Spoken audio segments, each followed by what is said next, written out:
Cool. Yeah.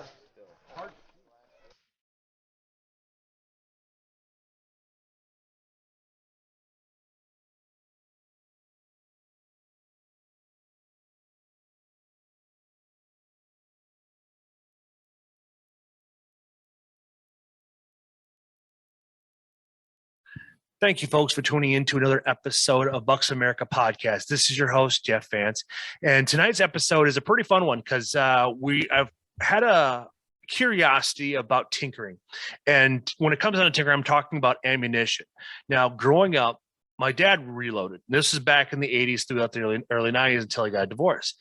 But that was one of the things he used to competitively shoot shot, and he used to take first, second, third place for doing clays and such. But he got in the point where he wanted to reload because, man on a budget, had to figure out ways to maintain his hobby. So that was one of the things he liked doing. And plus, it just kind of allowed him to zen out, because we all have that one hobby that we can get involved with, and just before we know it, 12 hours had just passed and we've done nothing productive but except just have fun for what we like doing. We work for a hobby to continue our mental sanity from the day to day.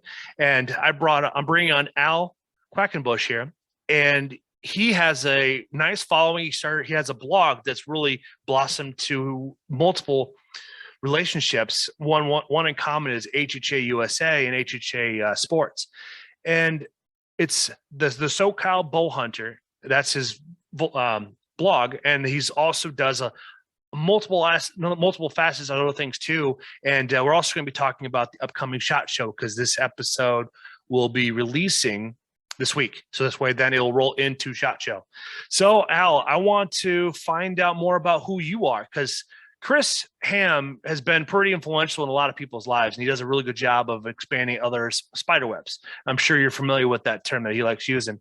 And it's like our paths finally had an opportunity to cross. And I'm really excited to learn more from a 30-year veteran when it comes down to reloading. Yeah, thanks for having me on. And yeah, Chris is very influential in connecting people. I've known Chris for a while. We've been really, really great friends for 4 years probably now. Talk every week, text each other probably every other day. We're probably worse than a couple girls, but he's one of my best friends. So that's really nice to hear. Chris and I text quite frequently. And how did your guys' paths cross? Interesting story. I did a review on my blog. One of the things that I part of the reason I started my blog was there wasn't a whole lot of information shared in California. Okay. Southern California just didn't get that. So I wanted to be able to share it. I figured information would be good to be shared. So I did a review on one of the optimizer sites 12 or 13 years. I don't know, maybe 11, 12 years ago, something like that.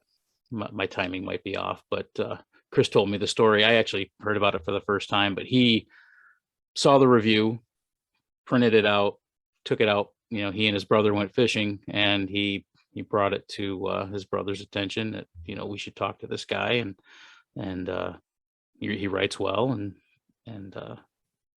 he's honest. And so Chris and I connected, and we'd email back and forth and everything, but nothing, friendship really didn't spark right then and there. But I've reviewed and been on their staff now for over a decade. Mm-hmm. And then 4 years ago, a lot of people know this about me, but my wife and I were in the Vegas shooting. And so after the Vegas shooting, he and I connected and really started talking about, our faith. And both of us were just going through some stuff, and we connected on a high level there. And we both can talk to each other. I mean, from day one, when we started talking to each other, we just like we've known each other for, our entire lives. Mm-hmm. So we started just sharing information and talking to each other, and now we can bust each other's chops and and you know talk about anything and everything under the sun. It can be from hunting all the way to our faith.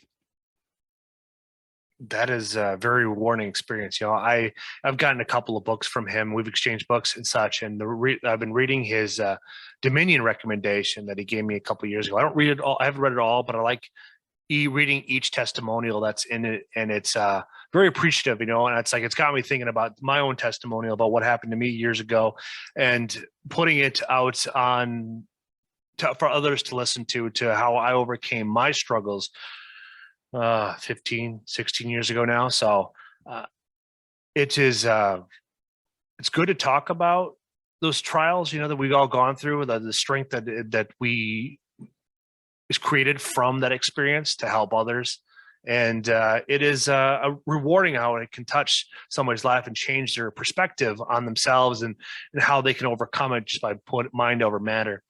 To find out more about Al here, I want to get to your youth. I want to find out, what have you always been an outdoorsman? What drew you to the outdoors?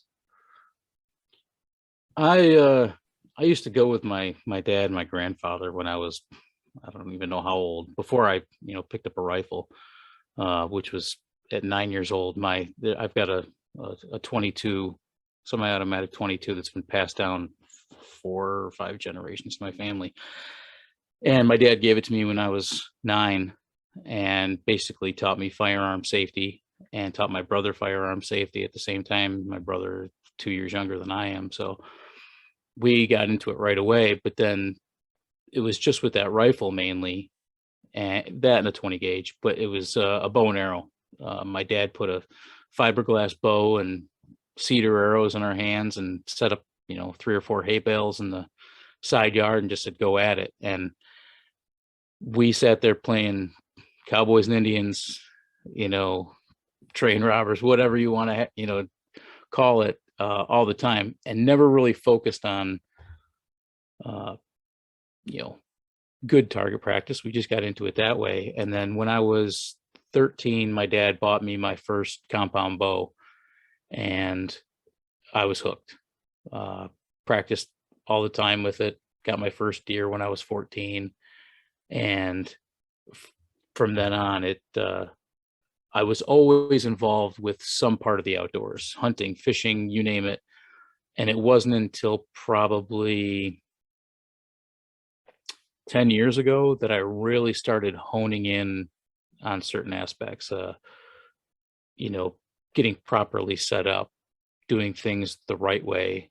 I'm born and raised on a farm, so we did things that, got the job done, and it worked out well. But when I came out to California, I realized, talking to a couple of pro archers and instructors, there were things that I was doing that were incorrect. And I'm not shy about taking advice. If somebody wants to give me advice, if I'm doing something wrong, please let me know. It's up to me whether or not I, heed the advice.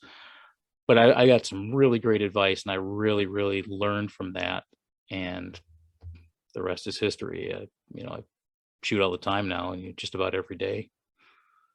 That is pretty nice. Now, in California, do you live in the outskirts? Do you live in the rural areas, so this way you can, without having any issues with the neighbors or law enforcement? Because a lot of places, oddly enough, here in Wisconsin, a lot of places you can't shoot in town. So it's like you have to be outskirts, and it's like you wouldn't want to risk getting in trouble shooting your bow in town, because you never know what's going to happen. Plus, you don't want to have your a sour taste in the law enforcement's mind when it comes down to dealing with that. So how are you able to do that? Because it's like I'm jealous of those that get to shoot every single day. Well, I wouldn't say it's 100% legal, but I shoot in my garage, and I shoot from my garage. I mean, I've only got about 18 yards, but in order to keep my arm and keep my muscle memory there and really key in on it. I mean, out here in California, I can hunt year round. And I want to make sure that if I get a chance to, I'm ready to go. I don't want to be trying to draw my bow back and being in pain or just can't do it. So I do that, but I go over, we have an archery range about less than 4 miles from me. And that's where they had the 84 Olympic, archery competition. So I can go over there, set up my target, shoot for 2-3 hours if I want to, and go from there. So a lot of my friends and I'll meet up over there when we can, but work, life, I've got a target set up in my backyard, and I'll fling 4 to 12 arrows and just make sure I stay limber. That is a valid fact, because if you don't, your body, your muscles will let you know when you're not ready.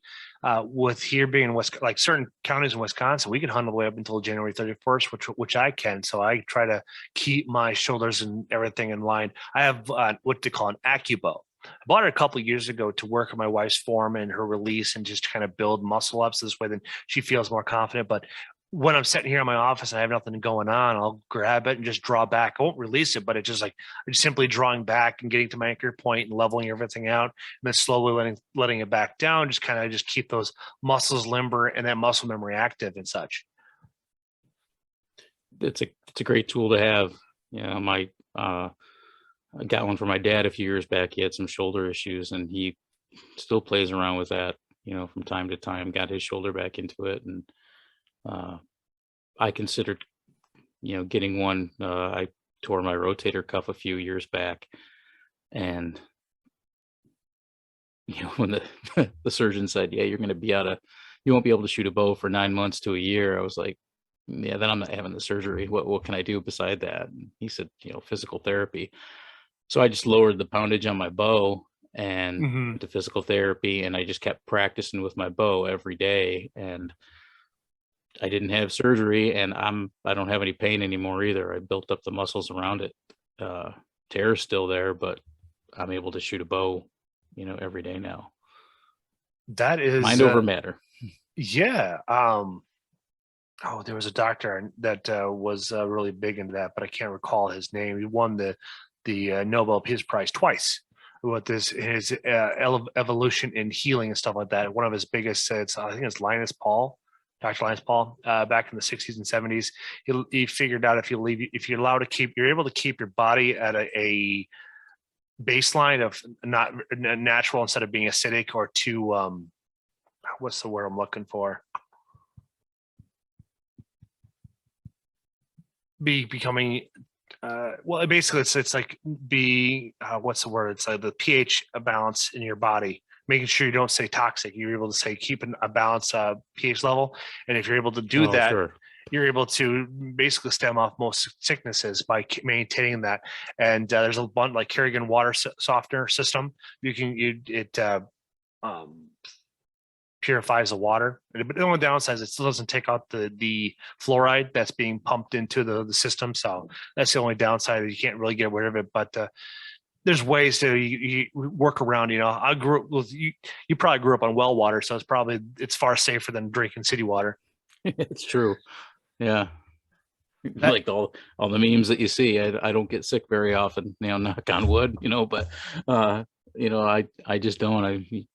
It's thirsty, you grab the hose, turn it on, get a drink, you're good. Yeah, that's the joys of being out there. We had a well too, and it's like you just walk right out in the middle of the yard there, you lift up the handle, the water just came out, and just we'd rig up hose and stuff like that and go from there. So it's a different experience than what some people don't get to have, especially if you live in town and city all your life. But it's a different tasting water, but it's definitely will give you more minerals than you'd expect if you from a normal tap from inside the city. Yeah, you take it for granted growing up. You just it tastes funky. It's got that sulfur base to it, but I tell you what, it was good. It was clean. It was cold. We this the Minnesota DNR just came out with a release, and they're actually banning like 23 lakes around the St. Croix River because of 3M and their chemical byproducts that were produced. It toxified a bunch of the groundwater, and there's several bodies of water that you cannot eat the fish out of because it's so toxic. And the worst part is, the worst part is just north of me, and it's like won't take much to get in the Mississippi and watch all that die.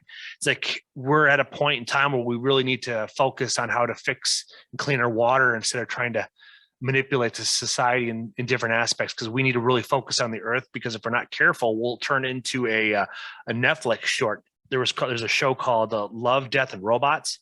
And in the first season, there was this group of robots. They're taking a guided tour of the earth, and it was destroyed because of poisoning the water, essentially. And poisoning easy to do. Yeah. So it's like with all the nuclear waste that we have from Fukushima. But I did find out, though, that with Chernobyl, the way they did to remove a lot of that radiation is hemp. Hemp sucked that right out of the air, out of the ground and stuff like that. It was growing it? Yeah, just growing it. It started, wow. I think it was like 1994 or something like that. They planted them, and then over the years, they kept on harvesting of that and found that it's all cleared. Now it's like they have I think HBO did a documentary, because what they did is they actually built up a dome to go over the reactor and stuff, because it's still radioactive, obviously, but they just basically domed it to keep all that radiation from continually radiating out. Okay. Wow. So it's if you go on HBO, I'm not sure if it's still on there, but if you have the HBO Now app or whatever, it's on there, or you can go on YouTube. It's from there, but that's a really unique way of being able to remove that toxicity from the soil and the area and stuff like that. Because when that happened in 86, right? When Chernobyl, I think it was 86. Yeah. Yeah. It really rocked that Central Europe right there, offsetting everything and changing everything out. It's like, that's the, ego of man. If we're not careful, we can destroy everything around us. Yeah. So we're kind of running with the Roundup Ready and everything with those GMO products that we eat, with soybeans and corn and stuff like that. Factory farming is been a big hindrance to wildlife, because it's like it takes to grow one product, you pretty much kill everything around it. Yeah. Which is not the way we should be doing it. It's like, for those who are able to, do you have a garden by chance, or does your soil not allow it? No, I had a garden for many years, and then I just got to the point where keeping up after that with everything else that I'm doing. But I still have the boxes in the back, and about the only thing I've got growing right now is a lime tree. That's back there. You are correct, though. It takes a lot of discipline to maintain that. When my uncle was still alive back in the 90s, like during the springtime and the fall, when my brother and I would go up there, he would be out there at sunup and out there tilling the garden, cleaning everything up. And that was a great retirement relaxation thing for him to do. It kept him limber and kept him outside and kept him going. But he was an old World War I vet, so he always needed to keep himself moving. Yeah. Yeah. And it's good to keep moving, and you can get out there early. You're not making a ton of noise. But yeah, it's just keeping it. You have to be very disciplined. First 3 years I did it with my daughter, and we grew a bunch of stuff, but everything seemed to kind of hit at the same time. So we had an influx of vegetables for a month and a half, and then nothing. So it was trying to plan that out and everything. But it's nice having a garden. It really is. Mm-hmm. My wife would like to have a garden, but where we live at, and in Sparta area, it's very sandy, and since we don't own where we live at, or we don't have any say in what goes in the soil, it's virtually impossible to grow. So we just kind of like, well, that's all right. We'll just go from there. Luckily, I have some friends down in Iowa that grow food all the time. I mean, this year the pears that we received from southern Iowa were as big as my fist. They were just absolutely massive, delicious, juicy. Nice. And the thing is like, him and I would talk, and we'd ask like, what would eat all of these pears? Because it's like he has 3 trees, and they produce. They're mature trees, so they're producing between 100 to 150 pears per tree. And so it's like seeing where all these disappear. It's like it baffles him, because it's like he lives probably about 1,000 yards from the nearest wood line. So it's like, what is getting up in there and eating them? I think it's just obviously just going to be the birds that are getting after it, because it's they're always gone. Like you can't. It's like you have to get them when they're right there. Otherwise, it's like you'll miss your opportunity to eat some, and he gave us some earlier this year, and they turn out just absolutely delicious pears. It's just fantastic. Now, I want to talk about reloading. What made you pull the trigger to get into reloading? A couple different things. Fortunately, I was blessed when I was younger. My dad taught my brother and I how to reload. And of course, we were younger, 9-10 years old, but he made sure that we knew how to be around gunpowder, primers, how to, be respectful of the equipment, but also, actually loading our rounds to go woodchuck hunting. And we used to go just drive the countryside and help out the farmers and just pop off woodchucks and help them out. So I got into that for a few years with my dad, and then went to college, after, got older, went to college, and I pretty much stopped doing it, and then moved to California. And a couple of my coworkers and I would go to the range all the time, and I was, buying ammo. Didn't have an issue with it. And then I'm trying to remember, I think it was 3 or 4 years ago. It was longer than that, but that's when the law went into play. But California doesn't allow, hunting with lead ammo anymore. Mm-hmm. Copper only. Well, I saw that coming 5-6 years ago, and said, you know what? That ammo is going to be really expensive. It's going to be pricey, and it's going to be hard to find because we've got a lot of hunters out here. So I decided I was going to build a 300 Win Mag. And, back then ammo wasn't that pricey, but it was pricey enough. I mean, it's a big load. And, but then trying to find all the components to put in, and to verify that you had the right charge with the right grain bullet, and to make sure that you were accurate. And so I did that. And one of my good friends has been reloading for 20 years. And he basically took me under his wing, and he's like, I know you've done it before, but let's start from scratch and get a notebook and start taking notes. And we went through, and he helped me develop my first load data for the 300 Win Mag. And then I got hooked. I just love the process. I love the process of tinkering with it, fine tuning it, watching groups go from, softball size to the size of a nickel. And it's shocking to see sometimes, to realize that you can, if you take the time with it, you can fine tune it that well. And then, of course, with the whole California, building your own rifles, ghost guns, and everything, I built my own AR-15, and it, got it 100% legal, California compliant. But now I need ammo. And while there's a lot of 223 ammo, I was like, well, let me start reloading that. And my friend Bill, who will be going to SHOT Show with me again this year, helped me with that. And then I progressed. I got to, I had, dies. The rifle that I used when I was woodchuck hunting with my dad, he had 2 rifles. He had a 22 250 and a 222. And my brother has the 22 250, and I have the 222. The 222, I haven't touched the scope on that probably in 30 years. Okay. And it's still accurate, dead on accurate. And I love it. But I don't shoot it as much. I shoot the higher caliber stuff. So I wanted to get into, I knew ammo was going to be pricey, and I knew that I could, I could build the exact, bullet using the right projectile that I wanted to use to make my firearm as accurate as possible. And we went to SHOT Show, I think it was the first year we went, which was probably 4 or 5 years ago. And one of the things that we realized is that a lot of people, there are a lot of reloaders in Nevada, but a lot of them, I mean, it's a free state. You can just buy ammo over the counter and shoot. Well, they don't reload. They don't pick up their brass at the ranges either. We went and asked them, can we pick up brass? And they were like, knock yourself out.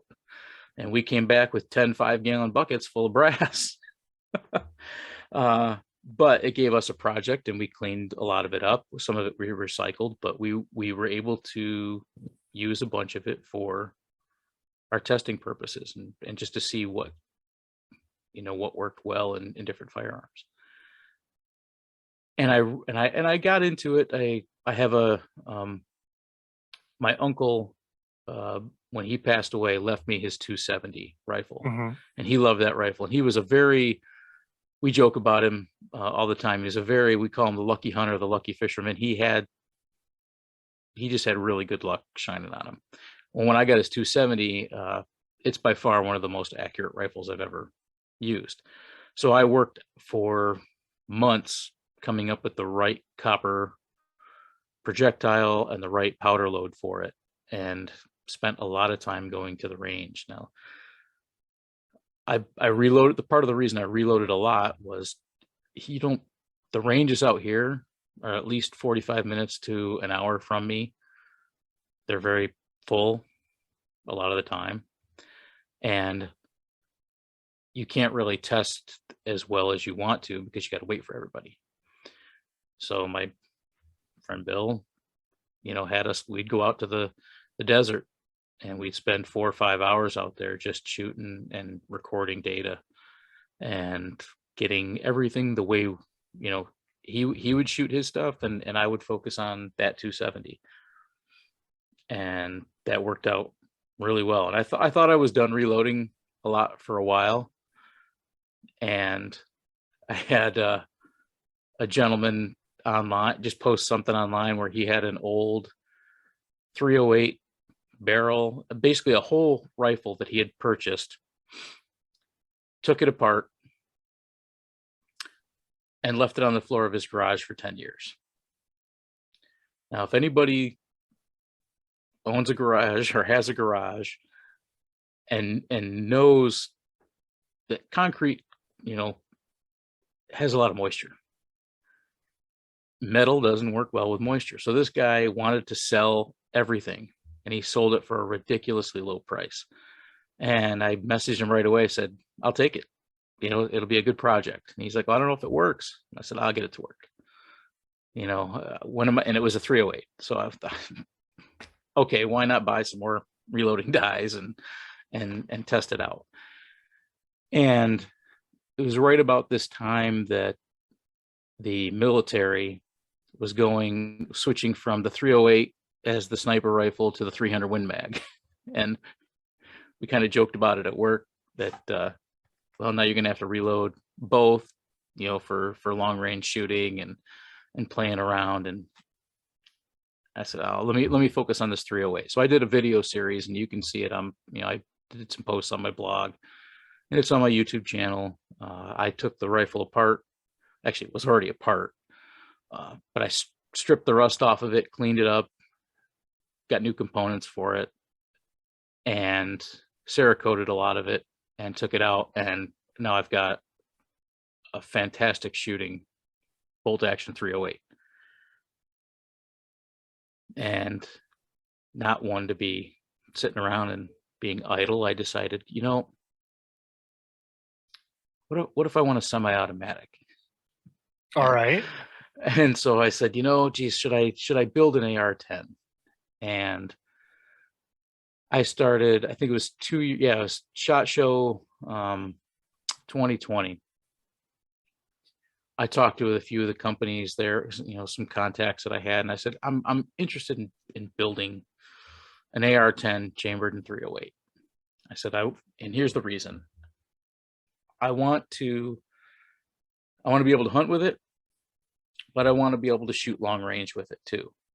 And if a lot of precision rifle shooters, a semi-automatic is really not something that is recommended. I mean, mostly bolt action, and I grew up on bolt action rifles, but I wanted something different.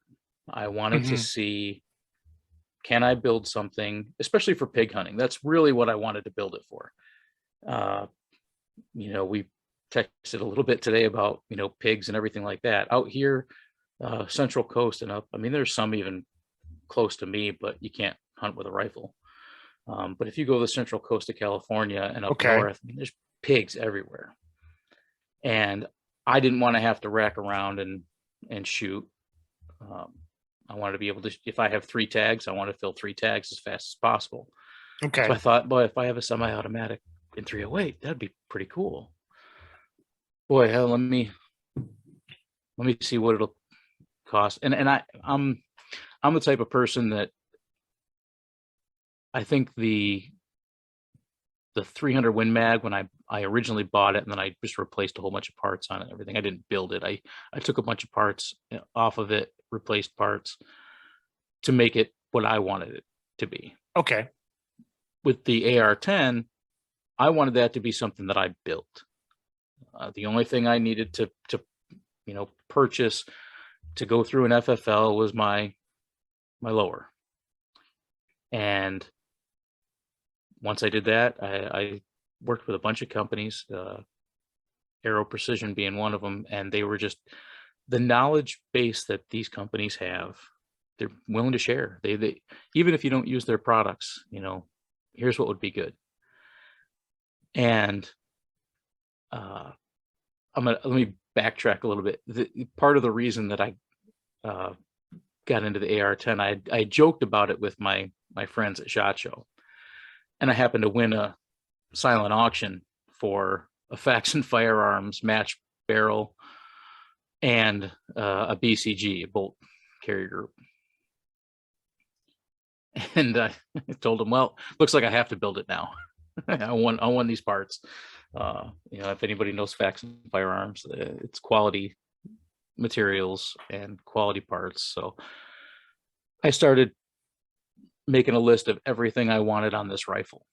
Okay. And I wanted to have everything recorded with me putting it together, everything that I was doing to it, why I was doing things to it. Okay.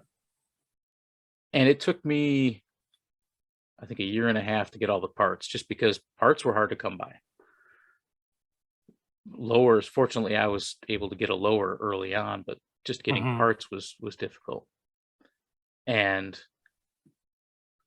I got everything built, recorded the videos, figured I was going to need to start reloading. So I got all the videos prepped for YouTube, and YouTube changed their rules about teaching people how to build firearms. So I've got them, and I'll probably put them somewhere. But right now they're sitting on my computer.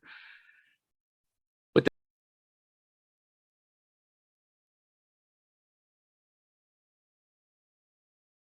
that didn't stop me. I mean, I knew I was going to need to reload for 308 or hand load for 308. I'm not one to just go buy a box of ammo anymore. If I absolutely need to, I'll buy some for, plinking if I absolutely have to. But for the most part, the pictures anybody saw on Instagram the last couple weeks, I spent a lot of time with load data and updated projectiles for that, specifically for that AR-10. Okay. And wanting to take that, break that barrel in, put a couple hundred rounds through it, and then start focusing on powder charge, brass, projectile, everything. And that's where I'm at now. But I find reloading therapeutic, not in a sick, twisted sense.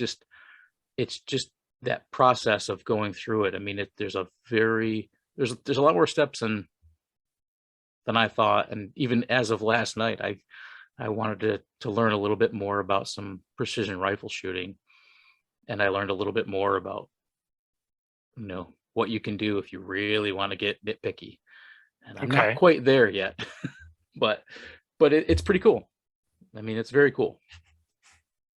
So then what goes into load data? What are all the key aspects on it so that when you're making a spreadsheet like that, what should a guy see in all this? What are all the information they need? So this way they're filling it out properly. Well, I don't know if I'll get everything correct here from this feeble brain of mine, but first thing is go with a manufacturer, and I'm just going to throw Hornady out there because I started using their manuals years ago. But they're going to give you a starting point, a minimum, where you should start with powder for a particular projectile and a max load. And the one key thing I would tell people is, those guys that test and write those manuals know what they're doing. Do not go to an online forum and take somebody's word for it of what the powder charge should be or case length or anything, because you're putting your life in your hands there. So I go with the manual. But going back to my good friend Bill, if you can find somebody that's been reloading for a while, learn from them. Basically become their apprentice. If you want to learn how to do something, follow what they do. You can always, change things up later on when you do it for yourself, but learn how, the proper way to do it. I sat with Bill the first time in his garage when we were reloading, and he said, how many steps do you think there are? And I started naming off things, and I think I got to 6 steps. And he goes, yeah, double that. And we went into things that I totally forgot about from 30 years ago. And it was like, okay. He said, that's why you need a notebook, and you need to keep track of your load data and every little component that you use, so that when you do find that perfect round, you've got everything recorded. So what do you write down then? So this way then you keep track of everything. Can you give us a breakdown of that? Sure. So like for the 308s that I'm loading now, I have a sticker that I've customized, a label that I print out that has all the data for what is in that cartridge. So I will have on there the case, whether it's, I'll use Lapua because that's some of the brass that I've been using. It's a Lapua case. The primer is, a Winchester large rifle primer. It'll have whether the I'll try to go from top to bottom on the label, so it's easier to understand. It'll have the projectile that I'm using. Right now I'm using 168 grain hollow point boat tail from Sierra. It's a Sierra Match King projectile. So I'll write that on there. I write down the powder charge. So I always start at the low end. So let's say it's 39.5 grains. Well, that first load is going to be 39.5 grains. Okay. Then and I can go into the nuances in a minute, but on that label I'll put that. I will put whether or not the neck has been trimmed or not. It has the resized, trimmed, and then you want to put it'll say COAL. It's your case overall length. And then it'll also have your, and you can put on, on there what the case overall length is. And then you'll have basically your entire projectile's overall length. Or COAL, excuse me, it's cartridge overall length. And so for that particular one, it's 2.81 inches. Okay. Now I have calipers that measure everything, and I'm pretty anal about it because you want to make sure that it's repeatable. Now there is some fluctuation you're going to find within a couple thousandths from time to time, but you can record that. that'll go on that label. And I also put on there whether it's been loaded once, twice, 3 times, the case, if it's been loaded once, twice, 3 times. Because usually with rifles, bolt action rifles, you can load a lot. You can reload them 10, 12 times sometimes. Semi-automatics, 5 or 6, before the neck starts to crack, just from use. So I inspect every single case, even those ones that I picked up in Vegas. 10 buckets. I mean, it wasn't just 10 buckets for me. There were 3 of us that were collecting brass. But when you're going through it, we cleaned up all the brass and everything, and then we inspected each and every one of them. And there was a lot that got thrown out because they were just destroyed. There was no point in using it. And then we record all that on there.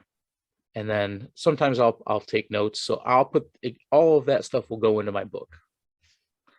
And I'll put in there, for this rifle, I'm doing, I think I've got 5 or 6 different loads with the same projectile, 2 different cases, and 2 different powders. And so I'll record it all, and then I'll have a different target set up for each one of those loads so I can see how my grouping is on each one of those. Okay.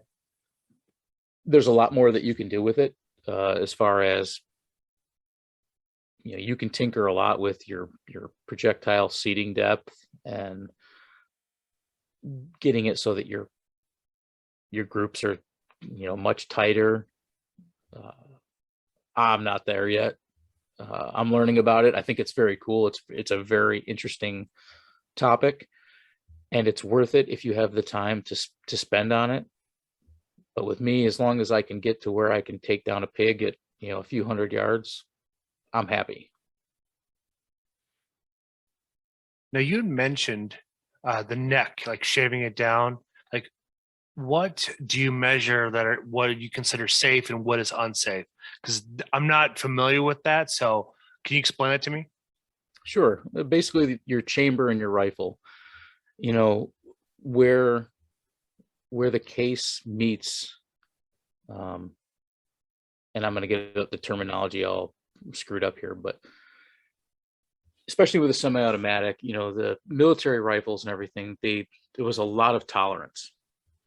So a case, when you fire your rifle, that brass expands just from the intense heat. And if there's a lot of tolerance, especially with some of the military rifles, that brass will stretch. Well, if you try to take that brass that's been shot out of a semi-automatic and try to just reload it without trimming the neck down, and you can load it, but it may not fit in that bolt action rifle, because a bolt action rifle usually has tighter tolerances, and you want to make sure that it fits so that you get a guideline of what the case length should be. And so let's say, for example, a case length is I don't know, let's say it's 2 inches. We'll just use 2 inches, make it easy. So your case is 2 inches. So that they say to trim it down to 2 inches. Well, if you've got a case that's 1.99 or 1.95, you're going to be fine. If it's a little bit less, you're fine, a little bit. And there's a certain tolerance range there as well. But if you've got a 2.2 inch or 2.1 inch case and you need to have it down to 2, well, you need to trim it down. You need to trim that excess brass off so that it's consistent. You want to have consistent length brass so that your projectile seats in it properly. It's all consistent along the way. Mm-hmm. And that's what you would do. So I do have a case trimmer that sometimes, and what I'll do is I've got a case trimmer that I've set up so that with my 308, I can just pop the case on there. I measure,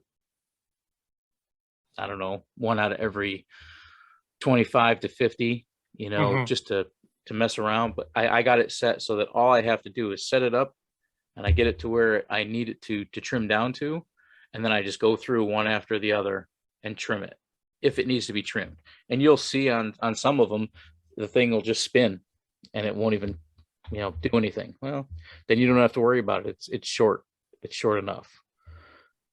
But you'll see some where it's just spiraling off brass because it's, had a chain got fired off in the chamber that had a lot of tolerance.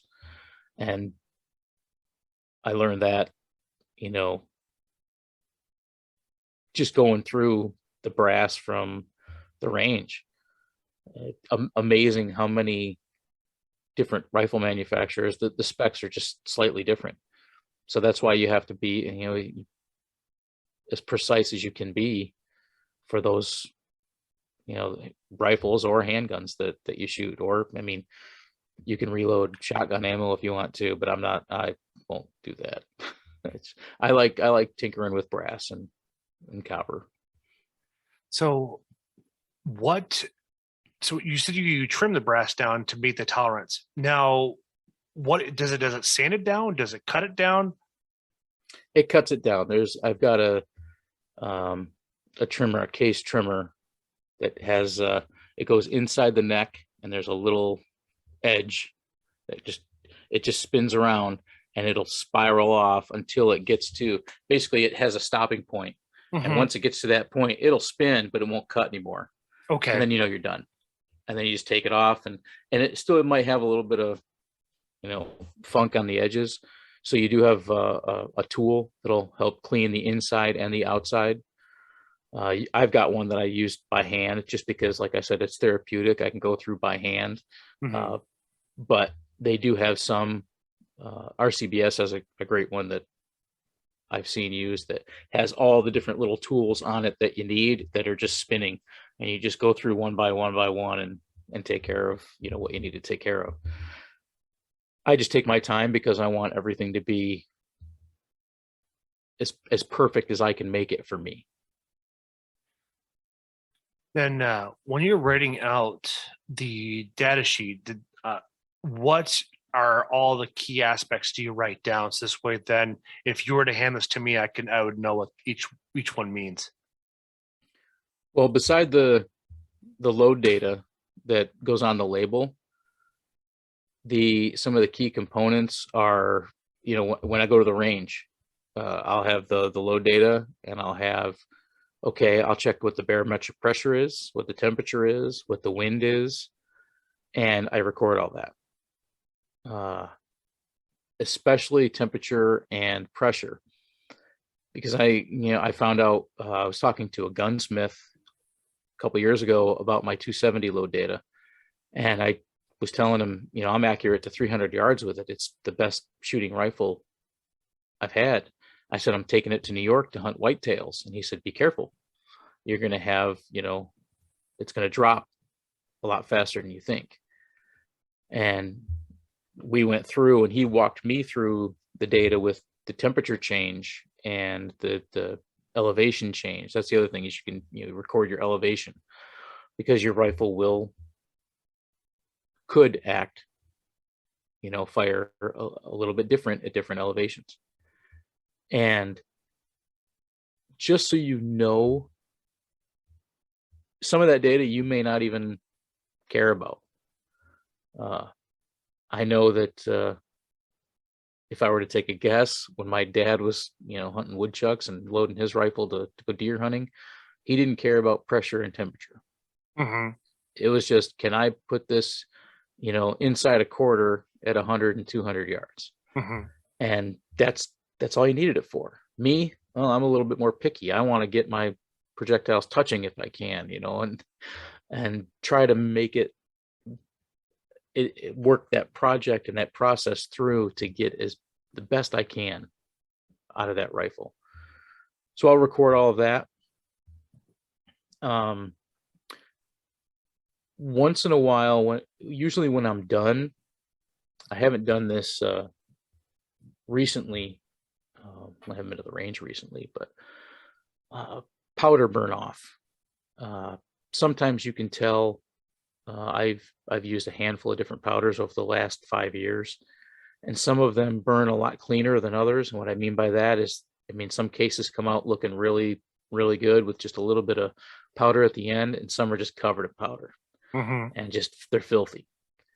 You know, but sometimes that filthy powder might give you the most accurate round at, 200 yards. So there's give and take.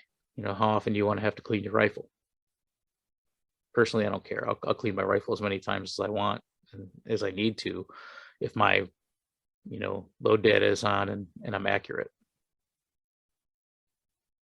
That is something to really consider about. I wouldn't really think about that from if I were to go from Wisconsin to go down to Texas, about the elevation drop.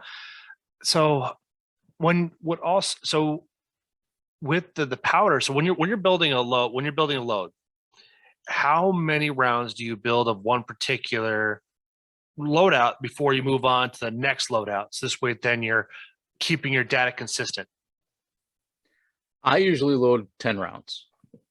When I first started, Bill and I talked at length about how many we thought that I should build and how many I should, because you got to remember, if I shoot 3 rounds out of it and all of them are touching, I'm not going to shoot the other 7. So okay. I've got to but if I shoot, let's say I shoot 5 different loads, 39, 40, 41, 42, 43, 44. Okay. And I've got, all of those. And then say my 40 and 41, I have, pretty accurate results. And the 41 is the one that let's say the 41 is the one I decide to go with. Well, everything else now I have to dismantle, pull the projectile out, empty the powder out. And that's why I record everything, because now I'm going to make sure I load all of that brass the exact same way, with the same powder charge, same projectile, same seating depth, everything, because I know that that's what my rifle likes. Mm-hmm.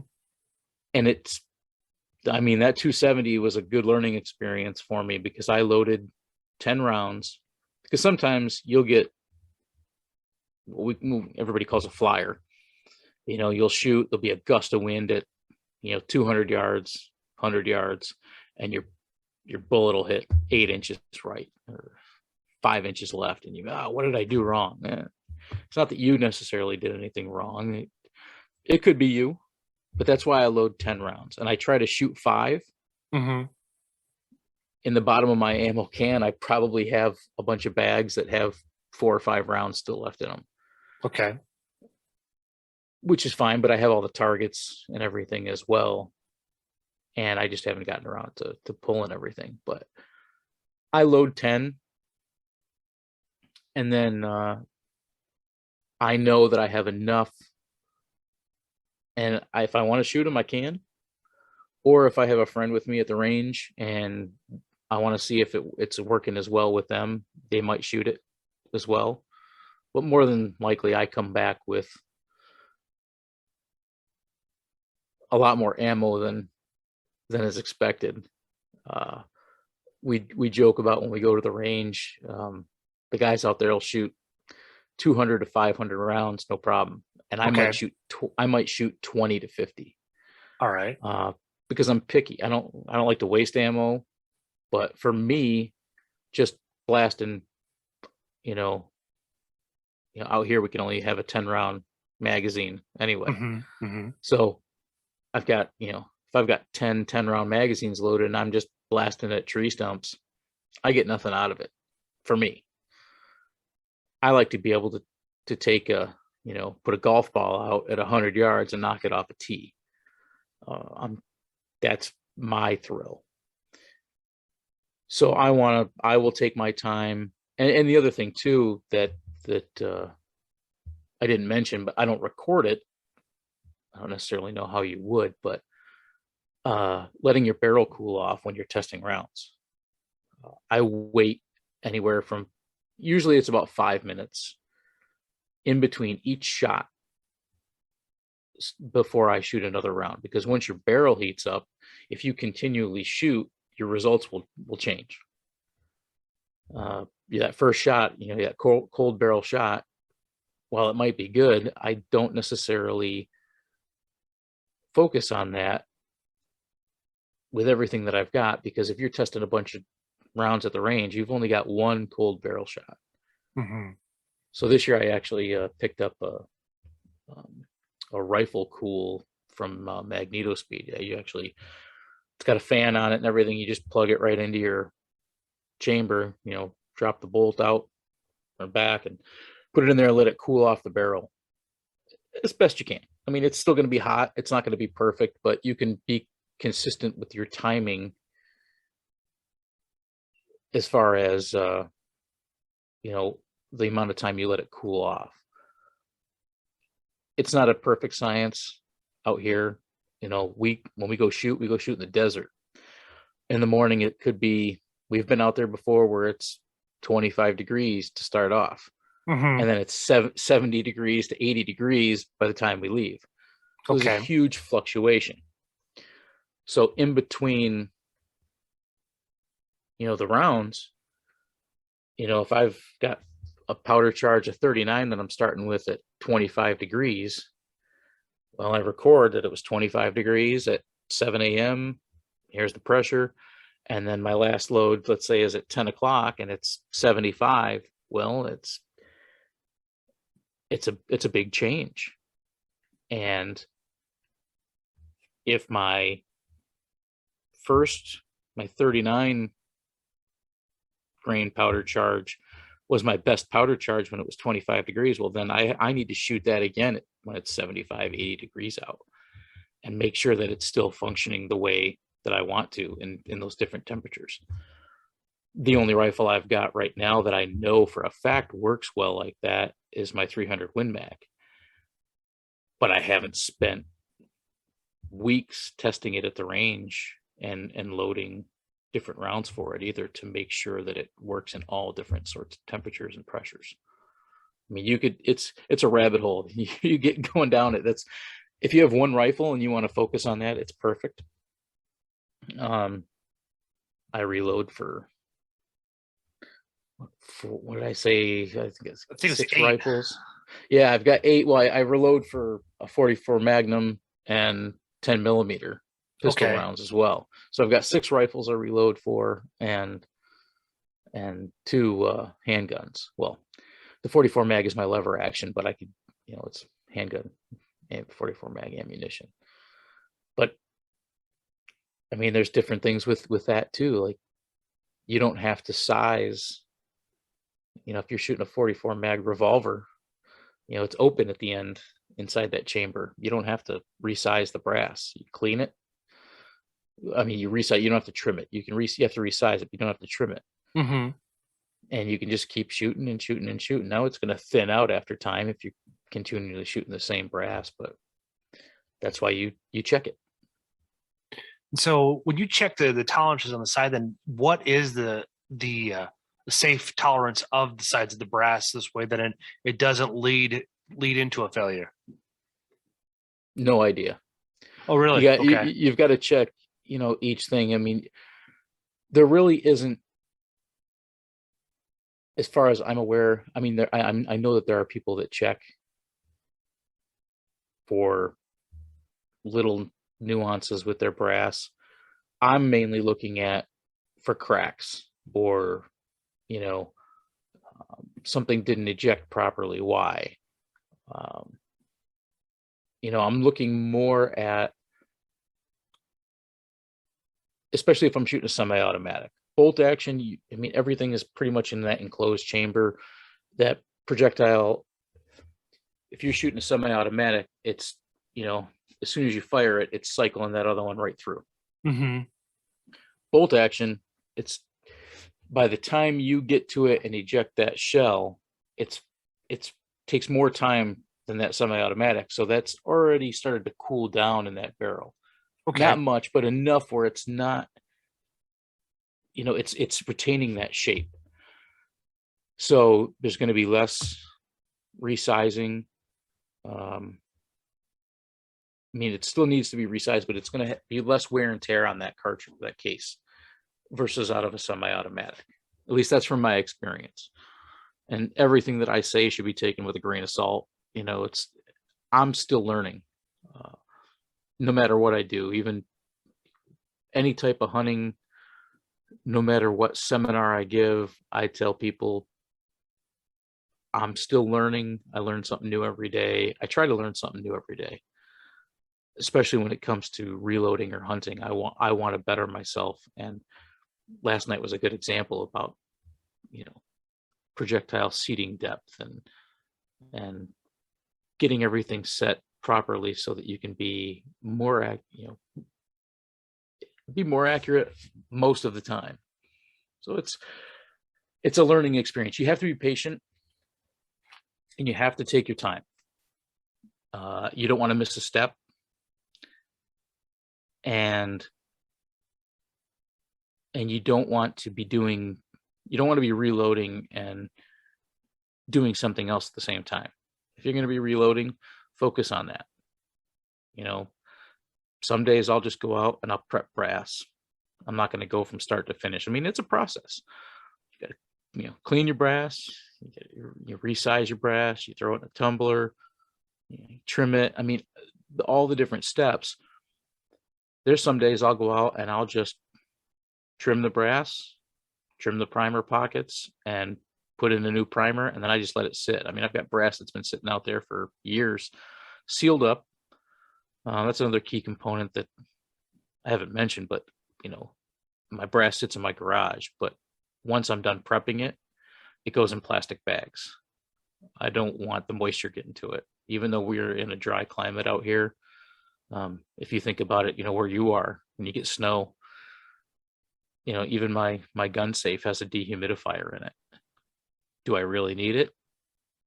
Not as much as when I lived in New York, probably, but it sure does help. It keeps that rust off of, the barrels, and you don't want your ammo corroding.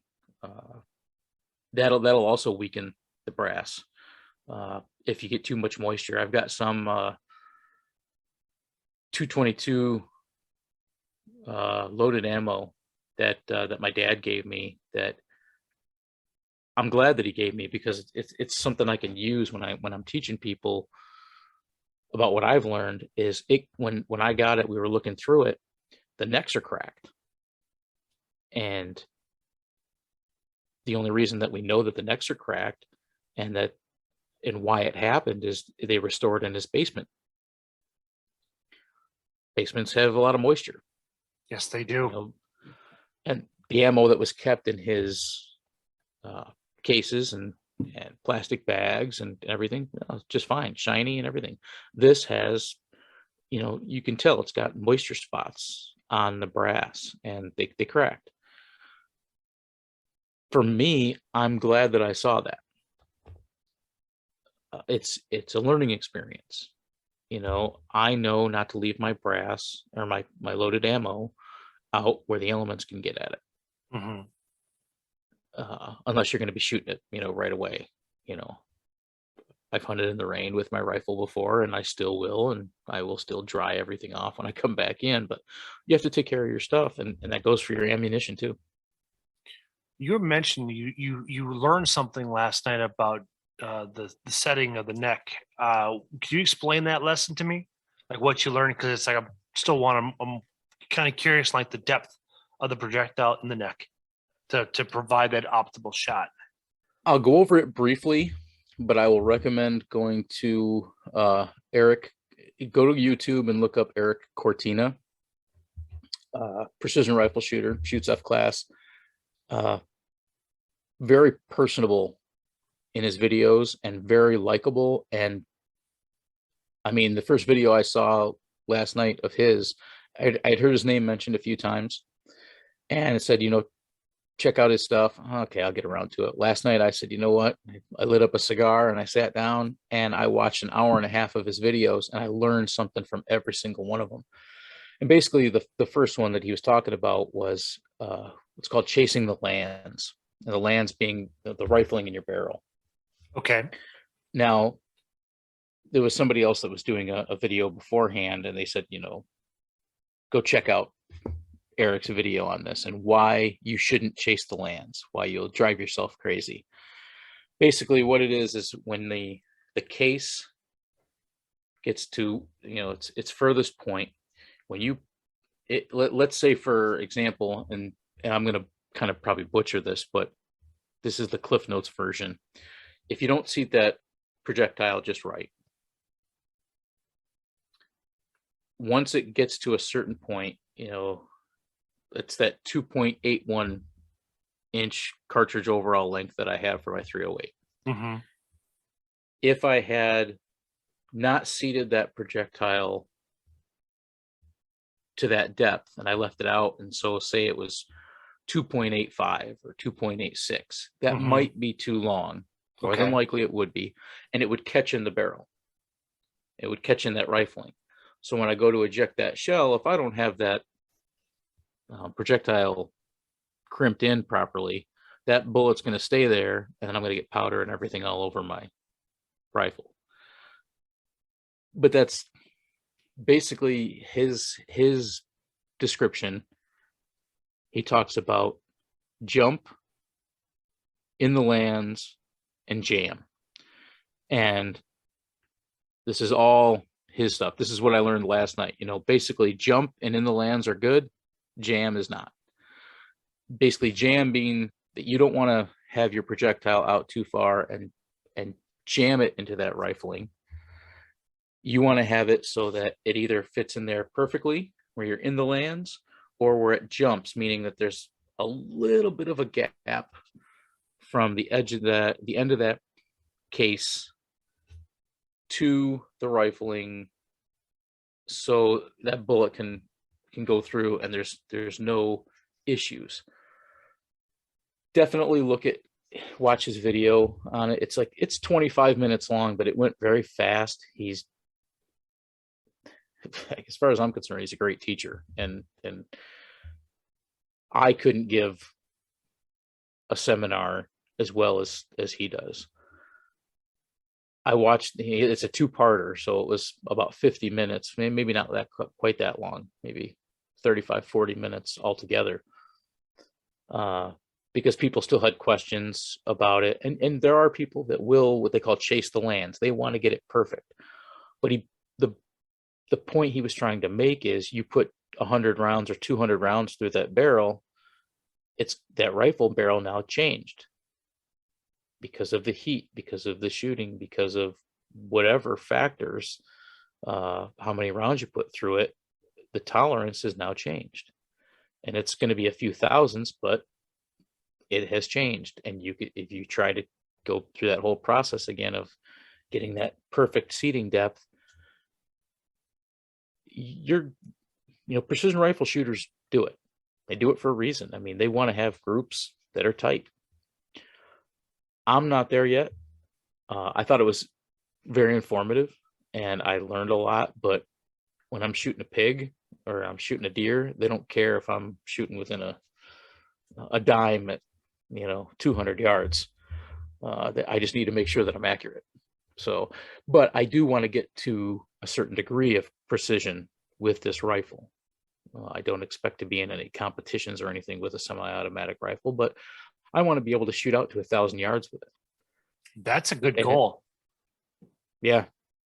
And it's going to take me some time, because I'm slow, I'm meticulous with it. I don't get to the range every other week like I would like. It'll probably take me a few years to get there, but I'm going to have fun doing it too.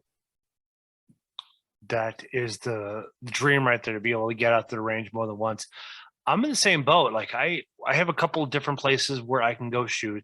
My next door neighbor, I asked him to invite me to go out shoot and stuff like that, and didn't matter where, but it's like, I want to shoot more frequently and I want to learn to stretch out, because I'm pretty consistent at 100 yards, but I want to test the limits of my rifles this way that I'm consistent, because it's a 16-inch 223 or 5.56 NATO round. And I just want to be more and more proficient with this. So this way, then I can just feel confident. This way, when somebody wants to ask me questions about it, I can be able to provide my input. I'm not going to be able to do as detailed as you are, because I don't even have the entire setup. But that is a valuable point to look at, all the steps you've gone into. Now, when you play around with the powder, like, do you follow a guide consistently, or do you just start with the guide in the beginning and then start adding grains until you find your perfect shot? But I guess the question I'm trying to get to is, when do you know your round is complete? Well, you don't have to longer have to tweak it. That's a good question. And that's kind of the same thing as with chasing the lands. Even more so, you can drive yourself nuts doing it. But that's why, for example, I think the powder I'm using a Shooter's World powder, and I believe the starting charge is 39.5 grains all the way up to 43 grains. 43 is the max load data. Okay. Now there are guys that will load a little bit more than that. I'm not going to be that guy, not unless I've got guidance from somebody else and they've done it before. But I'm going to go, that's my range, 39.5 to 43. So when I first started loading this particular round, I said, well, 39.5, okay, 39.5, I'm going to go in 1 gram increments or 1 grain increments. I went 39.5, 40.5, 41.5, 42.5, and then I stopped at 40. I went up to 43. Okay. But let's throw the 43 out for right now. So let's say, I've got the 1 grain increments. I go to the range and I shoot those. 39.5 is, high left. 40.5 and 41.5 are decent groups. And then the other ones are just all over the place. Well, I know that, okay, I'm going to start with the 40.5 and the 41.5. Then I'll come back and I'll say, okay, now I'm going to load in half increments. So I'm going to go, 40.5 to 41. And then from the 41.5, I'll go to 42. Okay. And then I'll try to tighten that up as I go. Now, if I had tons of brass and projectiles and an endless, streaming bank account that I could get powder at will and primers at will, I would probably do different loads at a bunch of different charges. I would go maybe even quarter grains. And there will be guys and girls that you will see that do that, and they do it very well. I mean, they will get to the precise grain for that. I mean, and it's all of the components together between, the case, the primers, you got CCI primers, let's say CCI and Winchester primers. They fire slightly different. It's tough to pinpoint. I'm sure you can talk to somebody that can tell you exactly what it is, but they fire a little bit different. The cases, they're made, the metal alloys that make them up are slightly different. I have, fortunately, the Lapua brass that I have, I made, and we'll get into this with something you and I talked about, with trading and stuff like that. Bill had a whole bunch of 45 and 9mm. He had 9mm brass that he wasn't using anymore, and it was either recycle it or give it to me. So I took it. I mean, we're talking thousands of cases. Okay. I don't own a 9mm, nor do I want to reload 9mm. I mean, I would rather go buy, if I had a 9mm, I'd rather go buy ammo. It's a small, anybody that knows 9mm, it's a small round, and it's tedious. Let's put it that way. Loading pistol ammo is tedious to me. Yeah. So I had all this 9mm brass, and I happened to find a police sniper that he was into precision rifle shooting, and he just decided to get out of doing precision rifle shooting and wanted to do more handgun shooting. And he was looking for 9mm brass. And I said, well, hey, let's talk. And, how much brass do you have? how much, what components do you have? So we made a great trade. I got a whole bunch of Lapua brass and Sierra Match King projectiles for a whole bunch of, I think I had 10,000 spent 9mm cases, and I made out pretty well as far as I'm concerned. Having that, the Lapua brass works really well. The Sierra Match Kings work really well. So the components I got were great. I realize I'm going off on a tangent here, but that's the joys of podcasts, because we can jump right back into that spot. There's been, like, my listeners know that I will put my tinfoil hat on. I can go down the rabbit hole on a lot of different topics, but it's why I like podcasting or long form conversation, because we can jump ship on anything and go back to it. Absolutely.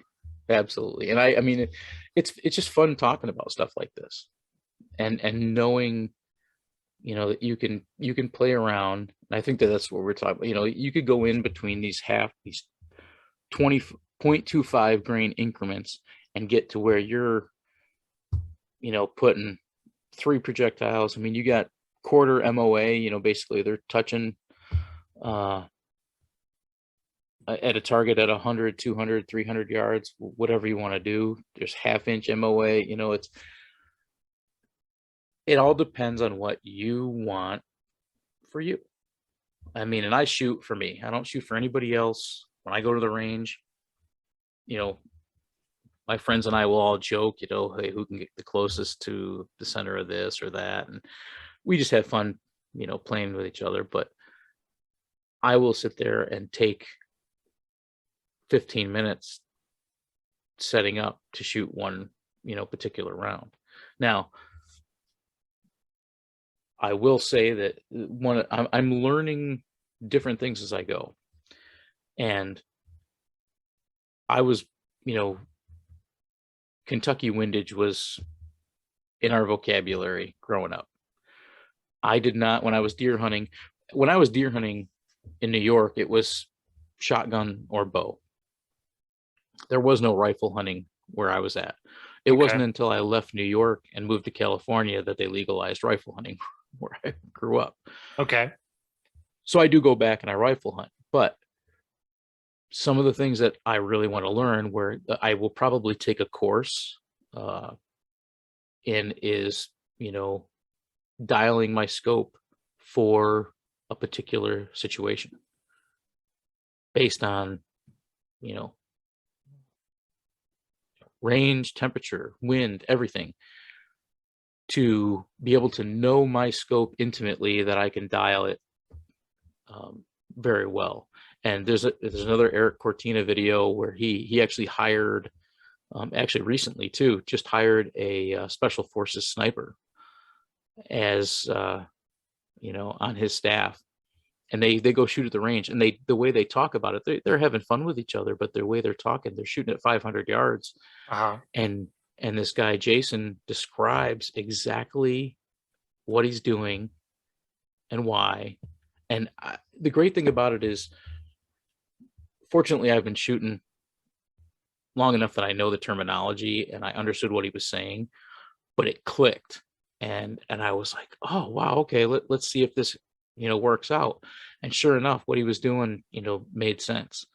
And he was going over how he set up his scope. And I'm like, that's the part that I want to get to. This Kentucky windage, yeah, it works great in hunting situations, and I'll probably never stop doing that. But I would like to be able to dial my scope at a range and have somebody pick out a target, and I know, okay, this is exactly where I need to set my dials and be able to hit that target. That's going to be a cool feeling. Nice. So when you're testing your rounds, then what yardage are you doing? Are you doing a 0? Are you doing it 100, or when you're like 200 yards, 300 yards, 400 yards? Like, what is the feel good round for you, the distance for you when you're testing out a load? 100 yards. Okay. I zero everything at 100. I got ribbed a couple years ago from a couple people that shoot recreational long range. Why aren't you zeroing that rifle at 200? Well, because if I zero it at 100, I know every step of the way exactly what it's going to be. If I zero it at 2, the math changes. Mm-hmm. And I don't want that to change. I mean, it would be one rifle that the math is this way, and my other 5 rifles are this, this other way. I want them all to be the same. So I zero everything at 100. And I say zero, I test everything at 100. Okay. So that I can see what my groupings are at 100 yards. And it's a good indicator of what they're going to do, for that particular, charge and projectile. And sometimes it takes a long time. The reason I do it at 100 yards for many reasons. One, it's easier to faster to get to the target, to set up your targets, and to get back to the shooting bench. Mm-hmm. There are a lot of little things. When I shot the 270, I think I had 5 different case types, 2 primers. I think I had 4 different powders, and you got to, if you do all the math with that, you're okay, 4 different powders. Well, maybe there's 5 charges per each one. And then along with that, I had 6 different bullets that I was testing. So you can imagine how many different types of loads I had to do. And I didn't use them all. I mean, I might have shot, like I said, 3 out of 1 set, but I had to have all of them set up so that I could see how they were going to react. And I think when I got down to it, I didn't want to have too many because they were going to be copper projectiles that I was going to be hunting with. Okay. So I think I got down to Nosler, cutting edge bullets. I'm trying to think what the third one was. It was the Hornady. I believe it was the Hornady bullets, and all copper. So I figured, okay, out of these three, something's going to work. And of course, the Noslers worked great. They just the rifle, when I got it from my uncle, my dad told me this rifle loves Federal ammunition. Straight out of the box, works great. And immediately I thought, then I got to figure out what load that is. Okay. Federal's not going to tell me. Federal's not going to tell me what their powder charge is, or every spec of along the way. You're going to have a good idea, but you're going to have to come up with what works for you. Now, oh, sorry to interrupt you, but I wanted to ask this. So what is a charge? Is this coming from? That's the powder charge. So that's that the Winchester, the CCI? Is that what you're referring to? No, that's the primer. Okay. So the powder charge, when I say charge, is the amount of powder that you're putting in that case. So that 39.5 grains is the amount of powder that you're actually putting in that case. Okay. And I think the picture I posted on Instagram, and it's not. It sounds like a lot going from 39.5 to 40.5. I mean, it's one grain difference. Mm-hmm. So the weight is very slight, but you'll see, you want to fill up that case as much as possible. You think about it. If you have a case like this and you're filling it with powder and it's, this high, and your projectile comes down this far, so you've still got a little bit of a gap in there. Okay. Once you tilt that and you go to shoot, all that powder is now resting down here, and there's a little bit of an air gap at the top. Okay. It's for hunting situations, it really doesn't affect it that much. But I have had much better results having that case filled, if not filled as much as possible, having that projectile seated enough where it almost makes a donut around that projectile as it's seated in there, and then you just have a more consistent flight. That's just for me. That's what works for me. I think it's more mental sometimes, but I know that consistently I can do that, and I know what my results are going to be at the range. Okay. So what is the ROI on the investment of getting every tool that you need to start reloading? Like, when do you start seeing a plus sign? Because it's like, if you were to go and buy a box of 308 right now off the shelf, what would that run you per round? And then after that, what is your cost per round when you reload? I had those exact same thoughts when I did my 300 Win Mag, and then I stopped. And I'll Oh, tell you okay. All right. why. ROI means jack squat, especially nowadays. Valid. Reason being is, with my 300 Win Mag, I knew it was going to be about $1.25 a round. Okay. Just because of the case itself is 3.2 inches. I don't know. It's been a minute since I've reloaded my 300 Win Mag. Mm-hmm. But the projectile itself, or the whole cartridge, is long, and it takes a lot of powder to send that 180 grain projectile, a couple hundred yards. And you can go through a lot of powder and a lot of projectiles fast. But I was doing the 300 Win Mag to test out, and then I got to the 270 where I wanted to test out, and then the pandemic hit. Yeah. Okay. And ammo went off the shelves like crazy. Mm-hmm. Well, you could look at ROI as if the ammo was still on the shelf, or you can look at it and say, I'm self-sufficient. That's a better point of view. I like that point of view.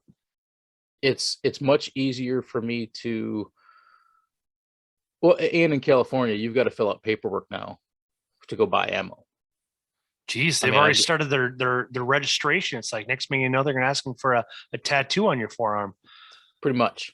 It's ridiculous. I haven't bought ammo since they started doing it. I find it ridiculous.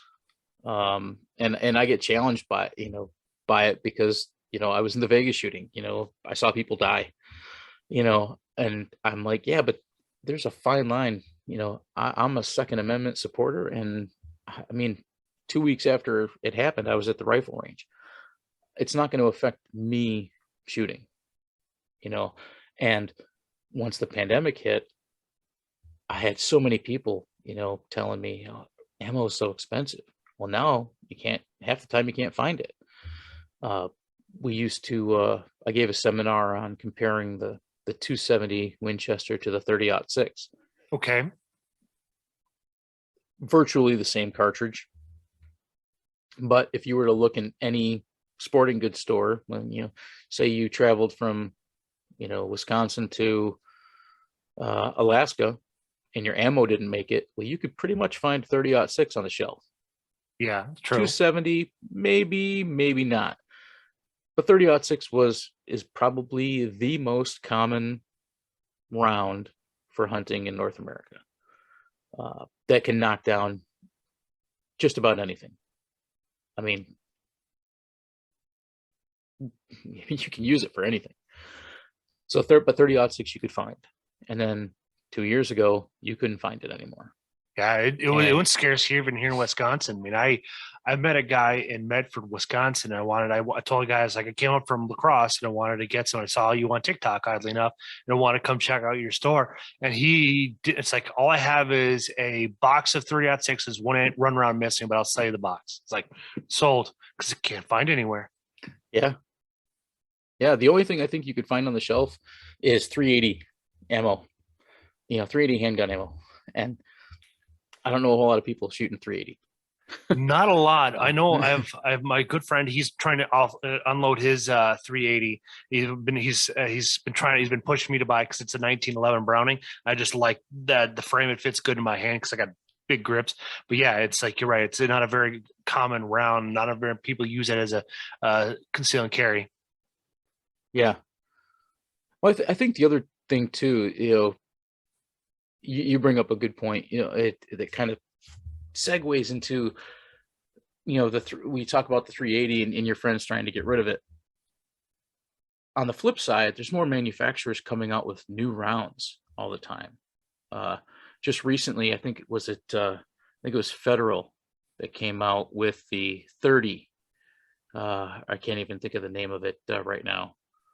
Ryan Kleckner does a good review of it. Basically, it's a little bit less of a charge than a 9mm. What is it? The 30 carry something carry? I forget. You'd have to look it up. But Ryan just ripped it apart. Where Sean Utley did a review on it, and it worked well. And I'm sure it works well, but how many more rounds are the manufacturers going to come out with when you can't even find ammo now for things that we've been using for decades? Mm-hmm. And I just personally find it kind of ridiculous. I mean, I remember when the 6.5 Creedmoor craze hit. I mean, the rifle had been in use for well over 10 years in the hunting community. Just nobody talked about it. And then when it became really, really popular, I mean, I remember at SHOT Show, every bay had a 6.5 Creedmoor. And it's a great gun to shoot. It's fun. Doesn't have much recoil at all. And it's insanely accurate. Mm-hmm. And I think it's 140 grain projectile. I mean, easy to reload, but then again, you got to buy all new dies for that particular round. I would rather, that's why with the AR-10, I could have built it in 6.5 Creedmoor or PRC or something like that. Okay. But I wanted to use a 308 because I already had the dies for it. I already had the cases for it. Why stray from the norm? You know, what I had.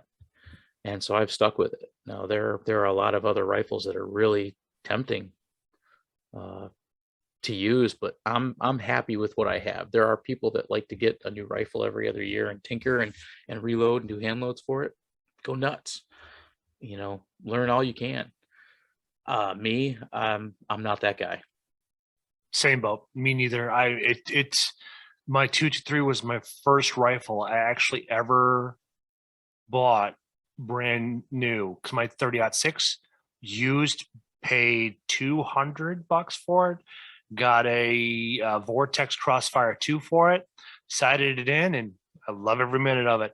Now just find the ammunition. Now that would be the gun for me to motivate me to buying the setup to reload, because it's just a Savage. It's a shorter barrel, it's lightweight, and I just want something that is going to where the match makes sense, where I'm shooting that 100 to 200 just flat, because I'm the same boat. I like to zero everything at 100, because then like you said, the math is much easier. And when I'm out there looking at animal, I want to be able to do the quick math. I don't want to sit here and try to go backwards and try to calculate everything. I just want to make it smooth sailing for me. So this way, I put on that ethical shot, even though 90% of the time I shoot bow.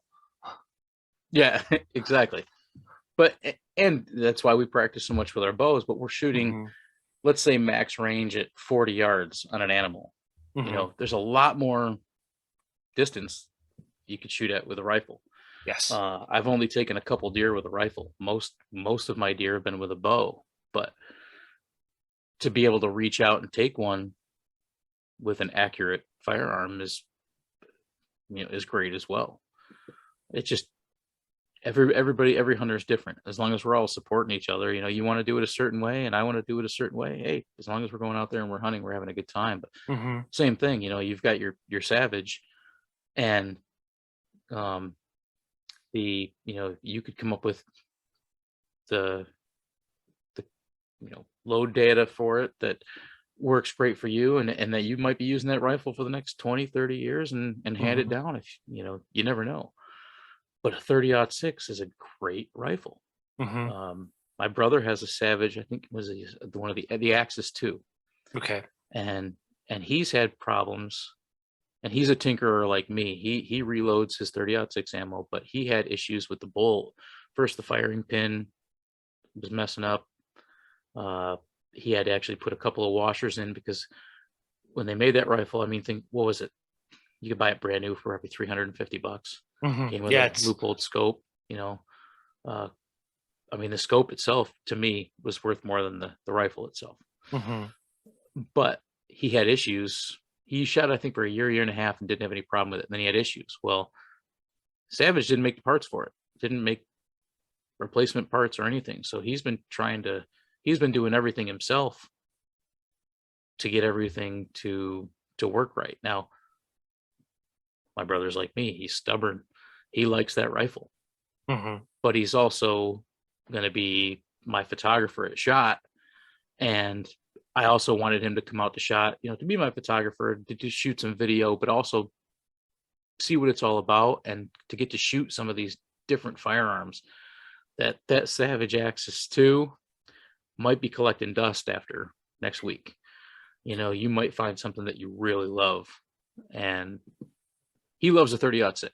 He's already got the setup for it. He already has the brass, all the dies for it. Well, find another manufacturer that makes a good one. Howell makes a good 30-06. Browning makes a good 30-06. If you got the money, a Weatherby 30-06 would be great. It just depends on what you're willing to spend the money on, how often you're going to use it, and are you going to beat the crap out of it. Mm-hmm. I'm hard on my gear, but I'm hard on my gear, more so my archery equipment than I am my rifles, because I don't want my scope getting messed up. I don't care if I get scratches on my barrel or my stock or anything, but man, don't touch the scope. Yeah, especially when some of our scopes are between $5,000 to $1,000. Yeah, for the scope. That's a price of a new bow. So it's like, that's why I rather spend more of my energy in the archery, because it's like the return that I get out of archery is far more rewarding than a shot, than pulling the trigger and that's it. Because at least with an with the bow, you get the full motion of it. You get the drawback, you get the release, you get the anchor, and all those components going together. When you release that arrow and it hits that spot on the target, you did everything right.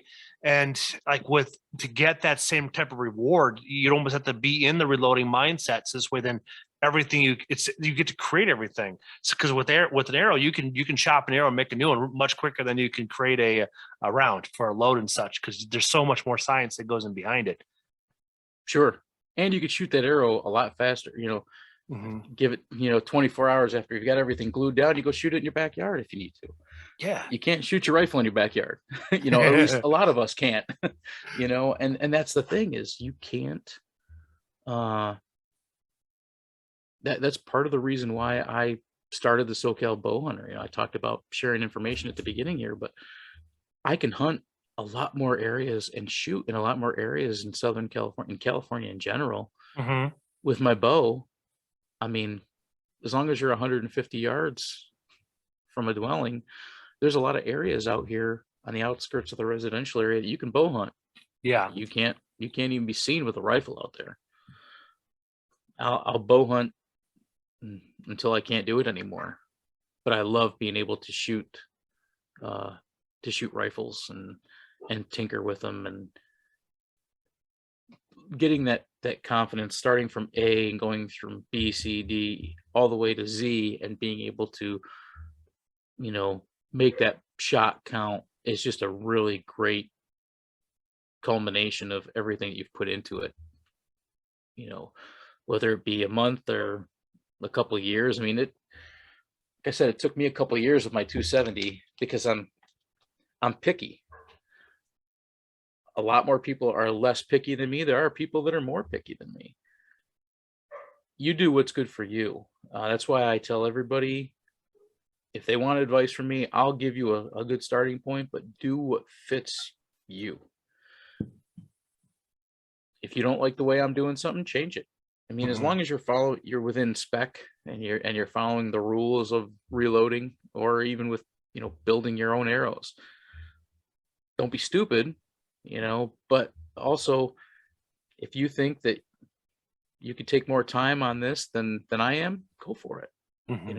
There's no, my way is not perfect. Yeah.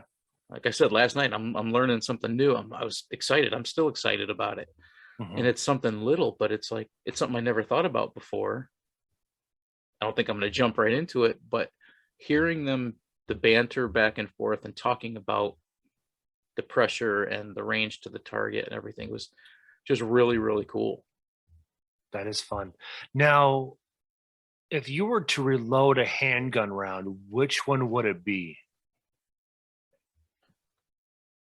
For me, Yeah, which one or would you? for Which would if you were had to out of all the rounds you can purchase for a pistol, which one would you actually put the time and energy into to getting the die and everything for it?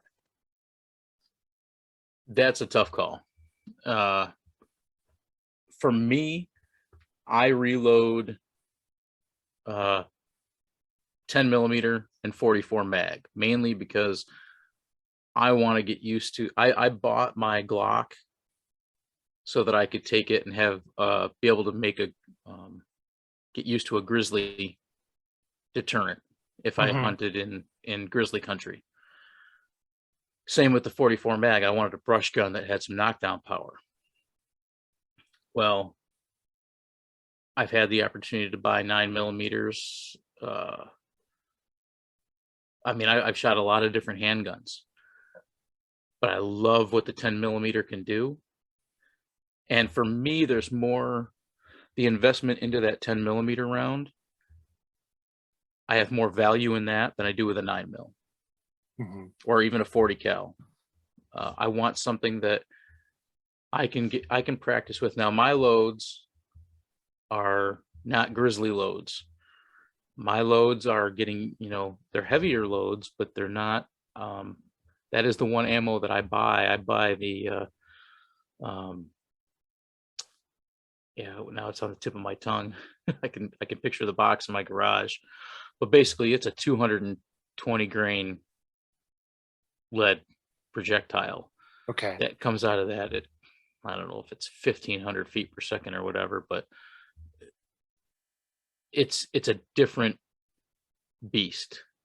I had to buy new springs that would actually eject the shell for the Glock. And it's easy to swap them out and put them back in. I mean, it's not a problem at all. But when you shoot that round versus the loads I'm making, it lets you know.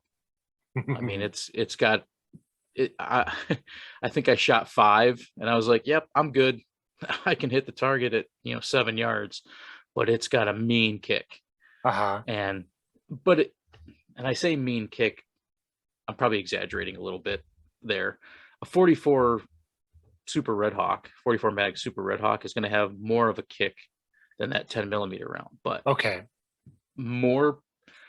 I have talked to more guides and more hunters in Alaska that use a Glock 20 that's a 10 millimeter as their grizzly gun than anybody else, than any other handgun. Close second would be a 44 mag, Super Red Hawk, or Okay. but your accuracy changes, of course, with barrel length, and but it also increases the kick. I think I've got a 5.5-inch barrel on my Glock. Mhm. 5.5-inch barrel on a 44. It's going to have kick, but there's some that are 4-inch, and then there's some that are 7-inch. But you're Okay. not going to walk around grizzly country carrying a 7-inch 44 mag. You're going to be dragging a boat anchor.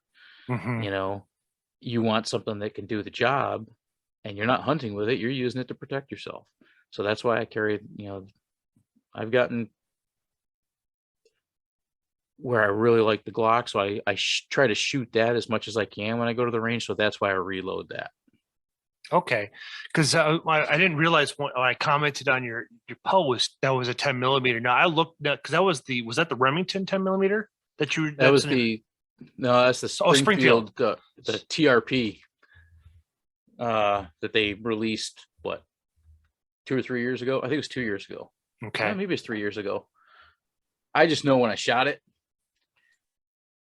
I seriously to this day have not shot a 10 millimeter that felt as good and was as accurate. I mean, I've shot 10 millimeters. I shot them from Ruger that day, and mean kick and everything. And I went up there and I got lucky. There was nobody around, and the guy said, "Okay, You got targets at 10 yards and 25 yards. You think you can hit them. And I'm like, let's give it a shot. 9 out of 10 I hit.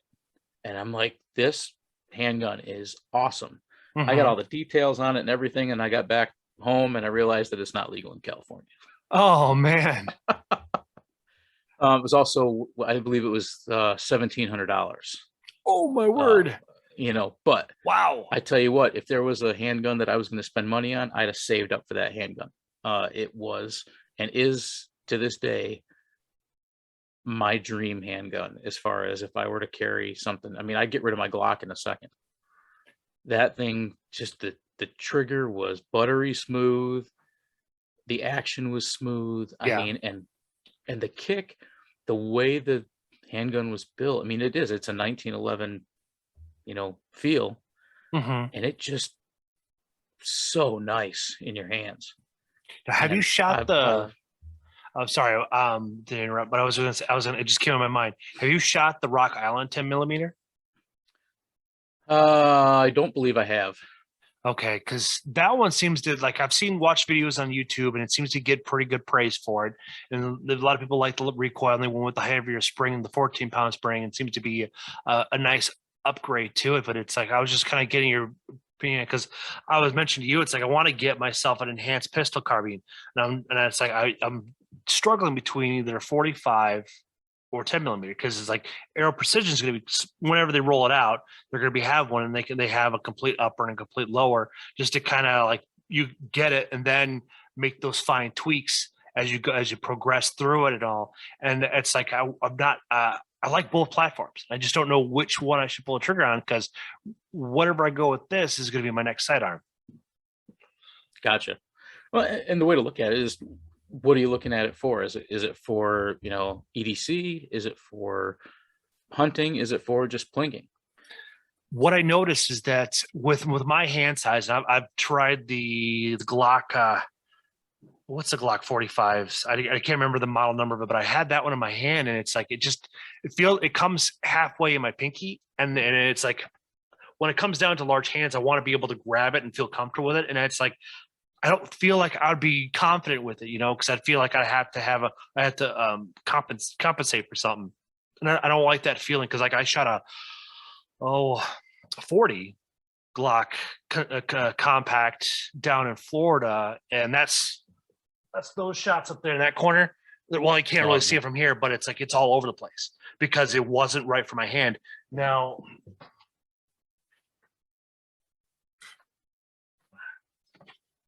this right here was from a 45 at 30 yards. The entire magazine right there. Nice. And that was from the American Classic, 1911. And that's where I fell in love with it, because it shot so well. And it was the first time me ever picking up a 45 and actually discharging it. And it was like, I just liked that, the way it fit my hand and such. Now, the downside about a 45 or a 10 in a 1911 platform, most of them are not going to be conceal and carry. So it's like I've kind of put that out of my mind. It's like, but sure. I want something that I can, like, at least I can hunt with and defend myself out here in Wisconsin, because we have bear and we have wolves. And it's like, I don't want to be in a John Dudley scenario where you're the only guy with the bow and your guides all have firearms. It's like, because I don't know if you've ever heard that story on Joe Rogan when Dudley was on there about that. It's like, that would be a scary scenario to be in it. And it's like, and all you have is a bow to kill off a pack of wolves. Yeah. Yeah. I heard that story. I also watched Stuck in the Rut has a YouTube channel, and he hunts wolves, and he had a rifle, and you could hear the wolves howling around him. And I'm like, I'm watching the video, and it raised the hair on the back of my neck. And I'm like, yeah, wolves are just, they're smart, they're cunning, and man, one firearm, man. So I think you're talking about the 45 and a 10mm. I think the good thing to weigh out with that, putting EDC out of your mind, like you've done. I talked to a guy that he carries in his backpack, he carries a 45. And I asked him why. Why don't you carry a 9mm, or why don't you carry a 10? And I kind of had an idea of what he was going to tell me, but his description was short and sweet. He wants the speed of the 9mm with the knockdown power of the 10. Now, it's a slight exaggeration there, but you have a larger projectile going faster than that 10mm is going, slower than the 9. All right. But that 9mm projectile is a lot smaller than that 45. So he carries the 45, and he's the same way. He's got big mitts like you do. I don't. I've got medium-sized hands. So my Glock is the Glock SF, so it's the short frame. My pinky hangs a tad bit, but not enough where one of the other guys was at the range and he grabbed it and it was like he was drinking wine, you know, it was hanging right off. Yeah. Same type of deal. You want to make sure that it's going to fit you for what you need it for. And if you want the best of both worlds, I think the 45 is going to work. And you already said the 1911 frame fits you well. It does. I don't know if you ever watch Longmire. Yeah. Oh, that was a great show. I like how when Netflix picked it up and actually gave the show the closing it deserved. That sixth season really sent it home quick. Sent it home well, I should say. So he carries that 1911. And if you look at it and see, I read the books before I saw the series. They did a great job with that series. But he carries it, and they don't really talk a lot about it. He just says it, fits him better. Well, he's a big guy. Yeah. He's got big hands. And the 1911 frame is, if you don't shoot it, it can look intimidating. But even when I shot it, with that TRP, I was amazed. It didn't look like it would be as comfortable as it was. Because the target acquisition on it was very, very comfortable.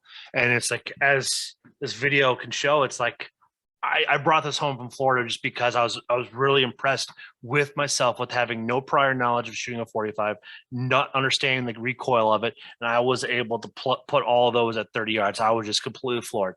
Like, even the guests that I was with was quite impressed. And then where I was working at the time, because my company I'm currently working for, they flew me down to Florida to help set up the thing. And one of the things I want to check off my bucket list was to go to the gun range. And it's like, none of my crew wanted to go except for the security guard. So it's like, we had fun. It was good. Nice. Do you remember what 45 it was? It was the American Classic. That's just that. I'm not sure what the manufacturer, but that was the name of it was, or that is the manufacturer. And then we were using MagTech ammunition. Boy, that is a dirty round. There's so much powder that came out of that, but it shot well. So it's like, and yeah, there you go. I mean, shoots well. Look at how accurate it was. I mean, yeah, that's like you said, like in the very beginning, it's like when you said, like, you could have the multiple different powders and you can have ones that clean better, but the best shot comes from a dirty one. That just kind of makes more sense. It's like, I thought it was just a cheap range round. That's what they have them use in their firearms, but it performed very, very well. And it's like, I wouldn't have thought about it. I wonder, like, now after hearing you explain that, makes sense, like why it shot, why they use it to kind of give people that understanding that this is a good company to buy the round from. Granted, it's dirty, but you can clean yourself up. And if you're in the heat of the moment, you're not going to care about the powder. Well, and let me add on to that too. You bring up a very good point. I'm glad you said that was it MagTech ammo that you were using? MagTech, yes. So it was a dirty ammo. Well, yeah, but you're gonna have to clean that firearm a lot more. So if you shoot a lot, and Bill used to shoot. I think he was telling me they'd go every week on their lunch hour. Okay. And he got to the point where, I mean, he was doing the same thing you were consistently on smaller targets because he was shooting that handgun all the time. I don't know about you. I find reloading therapeutic. I find cleaning my gun a pain in the butt. I hate doing it. If I had one rifle that I was shooting and I was doing that with, it's not a big deal. But when I go to the range, I usually bring 4 or 5, shoot them all, and I don't always clean them. I'll be honest. I don't always clean them. If I only put 100 rounds through it, I'm not going to clean it. Yeah. I know that I've got friends that they clean it every time they go to, if they put one round through it, they clean it. And I'm like, no, there's enough people that I know that shoot long range that were military snipers that will tell you, you know what, 200 rounds through your barrel, now it's just right. Now it's going to shoot well. Okay. And they're not wrong. I don't clean it every single time. You put 200 rounds through, you got to remember that powder buildup and copper buildup and everything. Now you've got basically it's consistent. You clean it out, you've got, it's mirror smooth in there, and all the powder's gone and everything. Well, you're gonna have to, the first few shots, your first shot is going to burn off the oil that's left in there, but it's going to be a little bit different. I've had better results with my 270.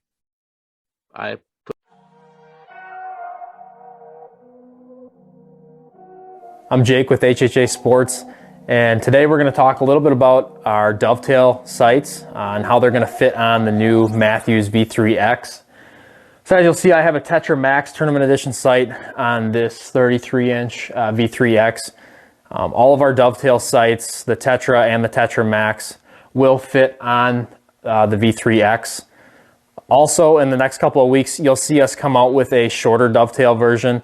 It'll just be our short bar version, which will also fit on the V3X on both the 29 and 33-inch model.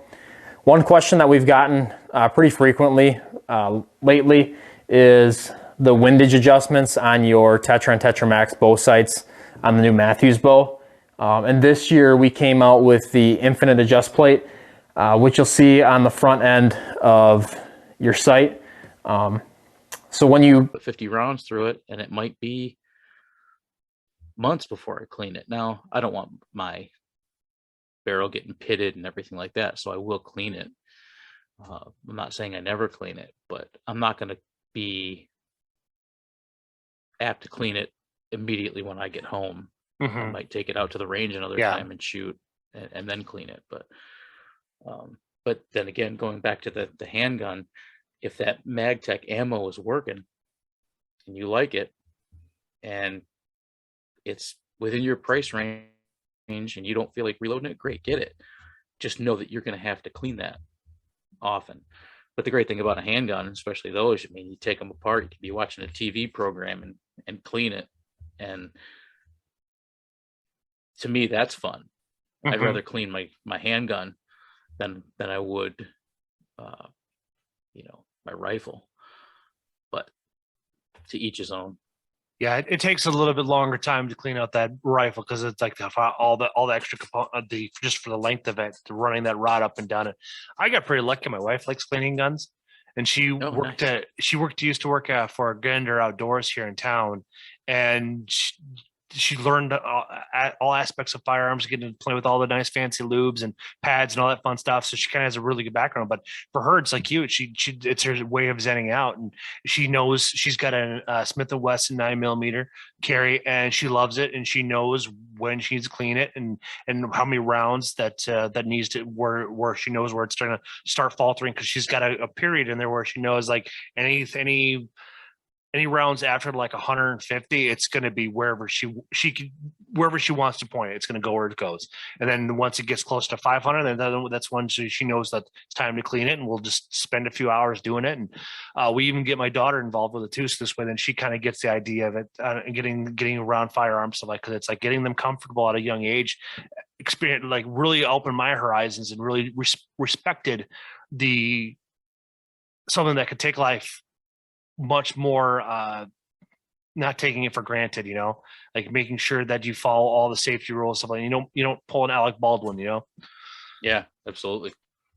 Yeah, because even like listening to other stars that stood up against him and stuff like that, it's like, even these guys that don't shoot check their firearms. Even like I've watched a few things with Will Smith, and he always checks them just because of all the show movies he's been in. So it's like, gun safety goes around. So it's like, well, what was he thinking? Because it's not the first time he's been around firearms. But anyways, Man, that's so I'm thinking I like your explanation. I think that a 45 would be more, it's like I've been leaning towards that way anyways. And it's like you point out the key aspects that would really want me to send me home, because I've always liked the 10 millimeter because I think it's fun and exciting. But then the back of the prepper side, I mean, the tinted foil hat kind of guy, it's like, well, I'd rather have some it's a very common caliber, so this way I can easily find it if we have to go into the zombie apocalypse, Sure. Sure. And I've got a whole bunch of 45 brass too. So if you get a 45, you can get started on reloading. There we go. That's now. Is this this brass is from when you came back from Las Vegas? Still, No, or? the brass is all of that brass has been prepped and loaded or tossed. So it's the 45 brass was, I mean, Bill used to shoot a lot. And I mean, when I say a lot, I mean a lot. And he just, sometimes he also got brass from other people. Sometimes we'll go to the range and a guy will show up with a case of ammo and they'll blow through it and they don't reload, and they'll pick up their brass. Fortunately, I shoot with a good group of guys, 5 or 6 of us. Everybody picks their brass up. But if Bill's there, he usually goes home with the brass because we know he'll load it. If he doesn't, I take the brass. I just make sure, because I know at some point I'm going to load it, except for the 45. But Bill, when Bill moved a few years ago to Arizona, and he had all this brass. I mean, brass is heavy, and he took what he needed for his reloading and everything. But he gave it out to a couple of us. Hey, I've got coffee cans full of it. If you guys want it, take it. Otherwise, it's going to get recycled. And we're like, no, it's not getting recycled. We'll take it. And so one of my other friends, Mike, he took a lot of the 45 because he's got a 45, but he doesn't reload as often as I do. And I took a bunch of the 45 just in case I ever did get a 45. But I honestly have no desire to purchase a 45 handgun. I've got my 10 millimeter and I'm happy with that. I have a purpose for it, and that's it. If I lived in a different state where I could carry, I probably would have a different firearm as well. But that's beside the point. I have my rifles and everything. So I've got all this brass that I've saved up, but I still, I mean, when we go to SHOT Show, we're going to go to a range and shoot.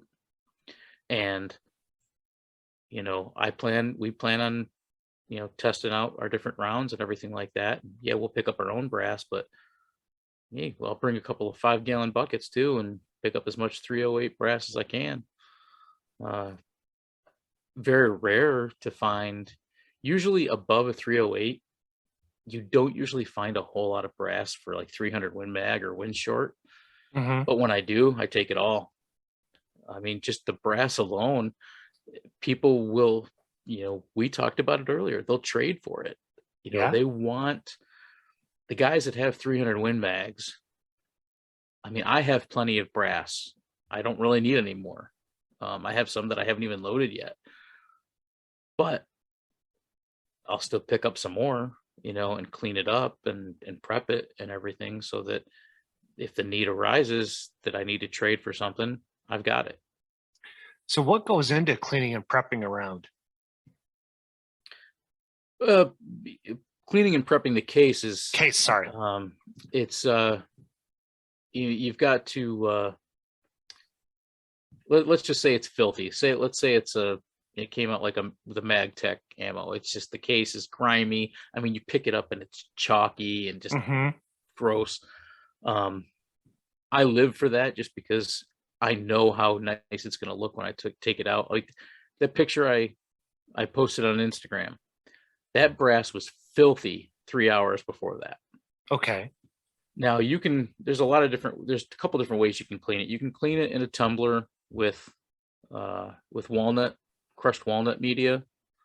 There's corncob media too, but I think walnut media holds up a little bit better.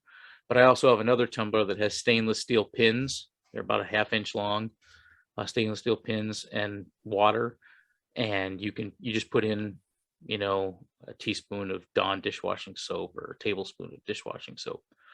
I usually put in Lemmy Shine dishwashing soap Okay. I've heard that from a couple different people, tried it. I definitely recommend it. Your brass will come out looking like it's brand new. Now, there's pros and cons to both setups. The walnut media is nice. You can throw it in there. You know, get right back from the range. You can take 30 cases, throw them in there, turn it on, let it sit run for 2 hours, 3 hours, and it'll come out really nice and shiny. Okay. And it'll have a little bit of a coating on it, everything from, you know, whatever you put in the walnut media, if you put anything in it at all. Then you've got to resize it, and it'll pop the spent primer out, and then you'll have a filthy primer pocket. So you have a primer pocket tool that I have one that I attach to a drill that I just zip in and out, cleans it right out, and resizes it. Okay. A lot of people just use a brush for it, but I have too much brass to do that. Now, if you use the stainless steel media, okay, it's going to clean it faster and a little bit better. It's going to clean the inside and outside, and it's going to be awesome. But now you got to dry it. So I do have a dryer. I have a brass dryer. Basically, it's, you know, a dehydrator on steroids. But it will dry the brass. Leave it in there and dry it, because then you have to make sure that when you're done drying, that you shake out and you inspect each case so that there's no stainless steel pins left inside the case. Oh, okay. So you don't want to have that mistake. You know, the walnut media just is dry. It comes right out, but the stainless steel is wet. And I've gotten to the point where I'm like, all right, I think everything's good, perfect, and nope, it didn't work so well. But I also have a case separator. Basically separates the walnut media from the case. You just put it in there, lock down the top so it's enclosed, and then you just rotate the heck out of it, and it takes everything out of it, and everything settles to the bottom except for the brass. You can do the same thing with the stainless steel media. Once it's dried, I do the same thing. Zip it down through. I make sure everything's cleaned out so I don't get a mixture of the walnut media in it, but makes it that much faster. But the cases are really clean when they come out.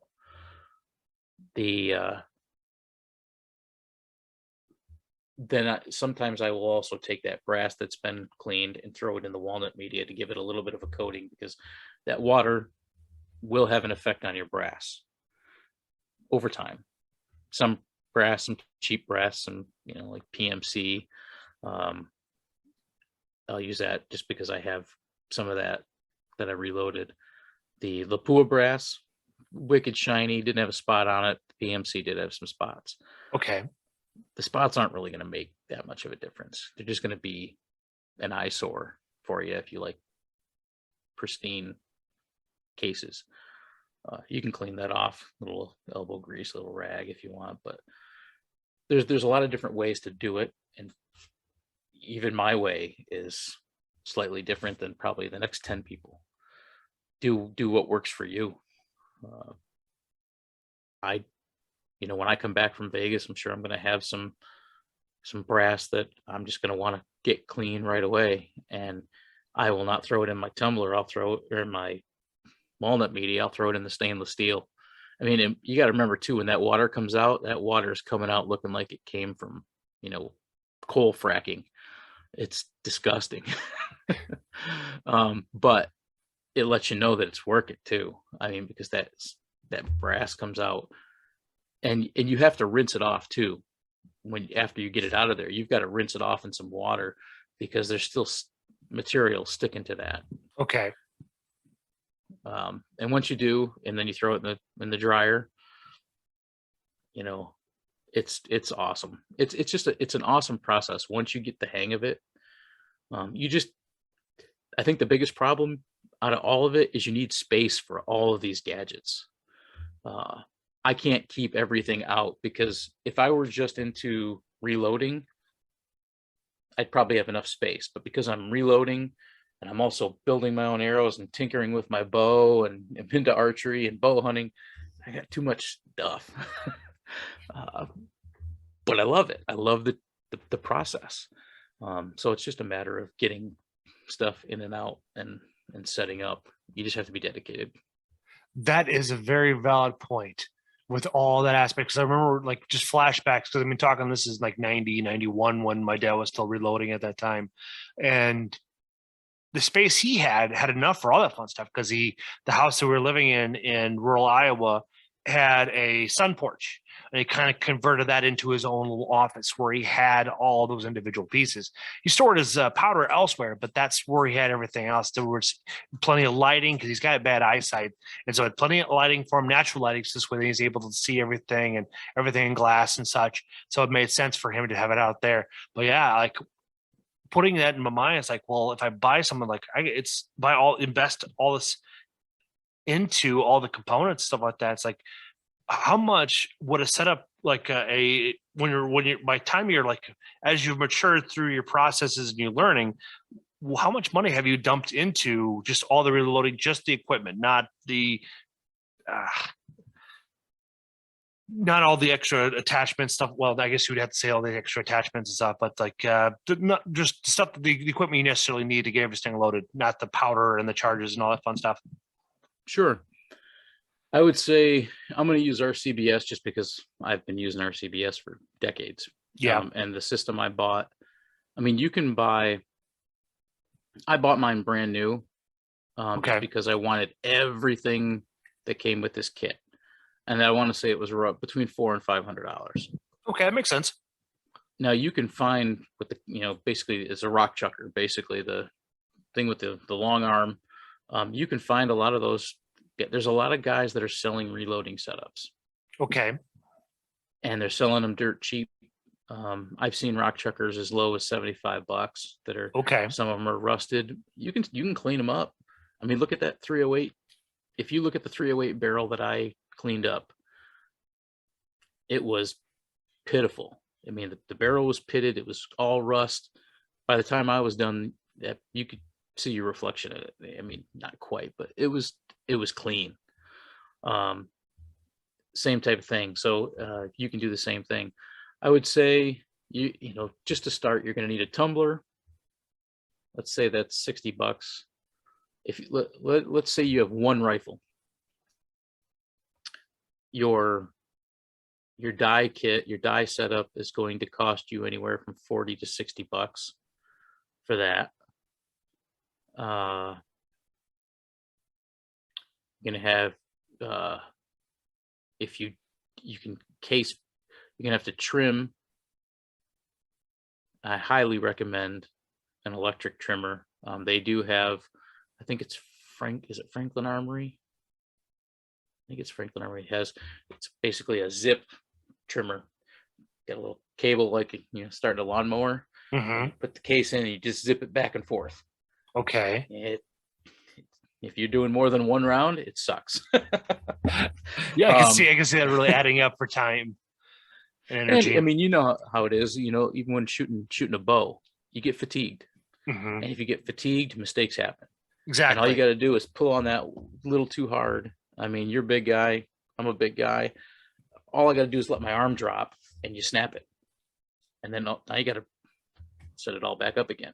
That electric case trimmer, if I know I'm going to prep, let's say 100 rounds. Okay. I'm not using that hand trimmer. I'm going to go through and I got that electric trimmer. I set up everything and I'm just like, and I'm done. But that in itself was a couple $100. That was a little, you don't need that. I highly recommend it if you can get into it. But you're looking at, let's say 4 or 5. I mean, you're talking anywhere from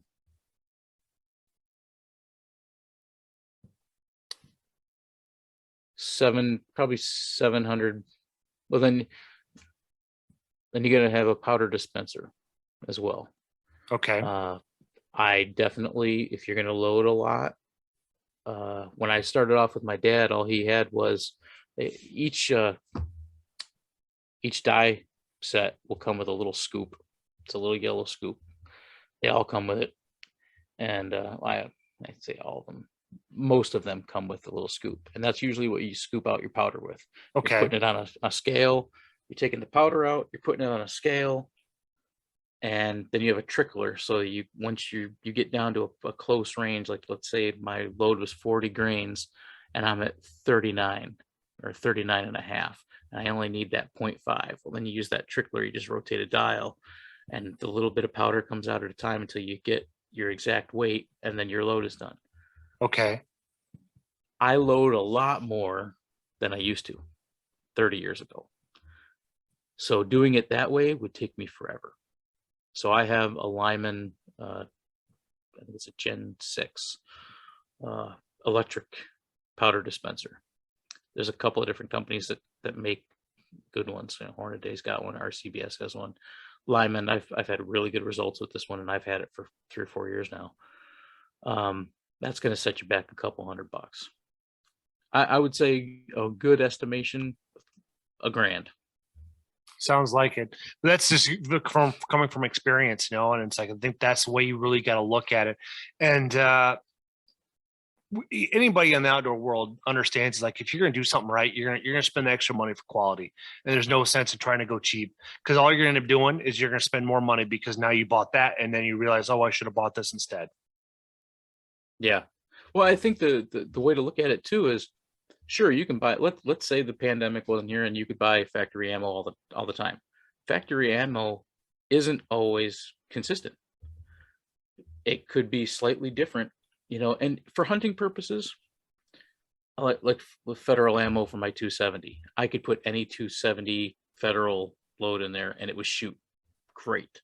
So theirs worked really well, but I've shot some that just were terrible from different manufacturers. True. But I know that me doing it myself, the Quackenbush manufacturer, for me, it's going to be consistent every time, because the only person I can blame is myself. And I make sure, plus, let's say you go out, I mean, you've got that, now you've got to buy all the components. But once you get all the components, now you don't have to worry about ammo. You can just say, geez, you got a cup of coffee on a Saturday morning and your family's, sleeping in, or they're going to go do something. Well, hey, you go in the garage and you spend a couple hours loading a couple 100 rounds, and it's therapeutic, it's fun, and the next time you go to the range, you've got 200 rounds and they're ready to be fired.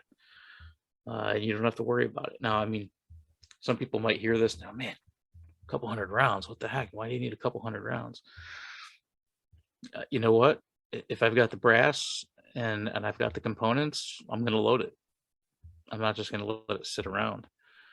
And as far as I'm concerned, you can't have too much ammo. No, my wife seems to think I have too many ammo, but it's like I don't have enough, because it's like if I get reported to the news, I want to make sure it's like it's Army level amount, No, I'm not that crazy, but I'm not that crazy. But it is nice, because it's like if things do go south and things where you have to really consider about, like, having several thousand rounds of ammunition is unrealistic, because you either have to defend your place, or if you need to bug out, you're not going to be able to bring everything with you. Your Right. Majority of your focus is going to be focused on the ammunition, because that you can barter with, or you can take, or you can defend. And then one of my prepper friends said, it's like, another thing you always want to stock up on is little shot glasses of alcohol, because those will be very valuable to barter with when it comes down the road. Good point. Very good point. Because you can because sometimes if you hit the liquor stores just right, you can pick them up for 50 cents to 75 cents a little shot there. And it's like, and if you need a stockpile, I mean, you just got to plan them to go. It's like, well, if you need, everybody likes alcohol, it's a great way to barter with something, Oh yeah. Yeah. I mean, if it hits the fan, that might be more valuable than water. That is for some people. That is very true. Yeah. Because it's like, even with when everything went on lockdown, they need to keep the liquor stores open for the alcoholics others, so they don't die from detox. Yeah. I talked to go ahead. Oh no, you go on your point. Oh, it was just a funny thing. I was talking to a survival, prepper buddy of mine, and he was talking about the maps of his neighborhood. And I was like, "Why do you have a map of your neighborhood?" And he said, "I got a 55-gallon drum of water. My family of 4, that might last us, X amount of weeks. After that, what do I do?" I'm like, "Well, you can go out and search of water. You can do this." And he goes, "No, I just know where all the swimming pools are in the neighborhood." And I thought about it for a minute. I was like, thousands of gallons of water just sitting right there. Okay. I would have never thought about that. But alcohol, you're not going to find a pool full of alcohol. Mhm. So having that is a valuable commodity. I mean, it really is. I mean, having ammo or having components, I mean, that's why I've kept that 45 brass. Mhm. The 9mm brass worked great. I was getting into what, I wanted to shoot longer range. I'm not going to say I'm shooting precision anything. It's precise for me, but I'm not the only person I'm competing with is me. But I want to make sure that I have good components, if not the best components. And hey, if I can trade for it, and it was a great feeling. I mean, being able to trade something I wasn't using, I knew was valuable, with somebody that was trading me what he knew was valuable. We made a great trade. And Yeah. I'm sorry to say for him, but I think I came out on top. Yeah, you both won. That's the best part about it. It was a win-win scenario. Now, have you heard that water is on the commodities on the futures market? No. And they got listed here last February, and it's been on there. Most people don't know about it yet because everybody's distracted. But that's something you got to pay attention to. Like, what are the elites telling us without telling us they're trying to do something shady? Because if you notice, like, there's a lot of push for like Gates to bought all this land up and stuff like that. One was to produce his own synthetic food, but also it controls a lot of aquifers, a lot of freshwater aquifers. And that's something we look forward to. And like, we're talking at the beginning of the episode where things are getting poisoned, like mentioning the Minneapolis area and this in the St. Croix area and such. So all that stuff is starting to start trickling down. It's like, and I also talked to my fishing guy that does salmon fishing over there in Lake Michigan there, and he brought up some good points about the lack of water, lack of oxygen, even in there because of all the traffic going back and forth, and how much pollution a tanker produces. And it's like that's one thing that we need to really start paying attention to is about our oceans and such. Like we need to, instead of starting to ship stuff from China all the way over here, and how much pollution it goes from here to here. We need to start bringing things back stateside, start manufacturing us here to be more self-sustaining. This way, then we don't have to worry about continue looking for polluting the ocean, stuff like that, because it's a deadly cycle, and if we don't stop it now, we're going to take forever to recover what we did, and Mother Earth has its own way of resetting us. Oh yeah, yeah. I mean, you could equate, exactly that with just. I mean, use myself as an example. Gaining a lot of weight during COVID. Sitting on my butt. I know that I need to do this to go out and exercise and eat better. But if I don't, well then, I put on X amount of weight. And there was a guy that told me one time, that weight took a long time to put on. It's going to take longer to take off. Yeah. Same type with polluting. I watched a video of them taking trash out of the ocean. What is that? That whirlpool or whatever it is, where all the trash, the garbage whirlpool there, they took out 20,000 pounds of trash in nets. And it was just, I was shocked. And they barely put a dent in it. Yeah. I know what you're talking about. There's a spot in between Hawaii and California, and in the surface area of this floating island of debris is big as Texas. Is it really? Yeah, it's that massive. And there's a kid that figured out a means to put in these traps. There's like 4 or 5 rivers in Europe that produce the majority of the amount of pollution and stuff like that. And he said you place these traps in these spots right here, it'll drastically change the output of how much trash actually gets floated out through it. Because India doesn't take care of the country very well. China is not very good about their such. And so there's a lot of countries out there that would really benefit for cleaning this up, because not every country is put in the amount of thought process we have about collecting our garbage, because we're at 300 million. You look at India, and that's like, was it 4 or 5 billion people, like 2 or 3 billion people in that one country alone? That's a lot of people. A lot of people. And so that's a lot of garbage, a lot of fecal matter and such. And so there's a lot of toxicity out there. And it's like, it's amazing how those folks survive, because it goes from one extreme to another in one district. They're in Dubai and such. It is amazing what we've done. Now, I wanted to lead into the SHOT Show, because we were talking a little about this earlier this afternoon. How do you get invited to go to SHOT Show, or do you just pay the media press pass to get in? What's the process for a guy to get into if you're not industry, if you're media? If you're media, so you've got there's a set of rules, just like ATA used to be. Have you ever been to ATA? I have not. So I was invited for years to go to ATA, and I didn't go because I had a conflict every year around that time, and I should have, but I didn't. But SHOT, the way they do, you have to get your media credentials. You have to basically pass their test. Send them what your media is, what you are doing, who you are.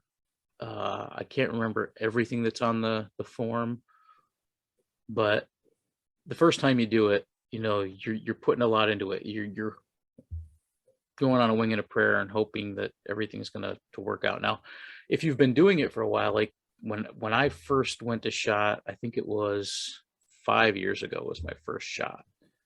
My blog's been around for 12. Okay. So, or going on 12. I think next month will be 12 years. So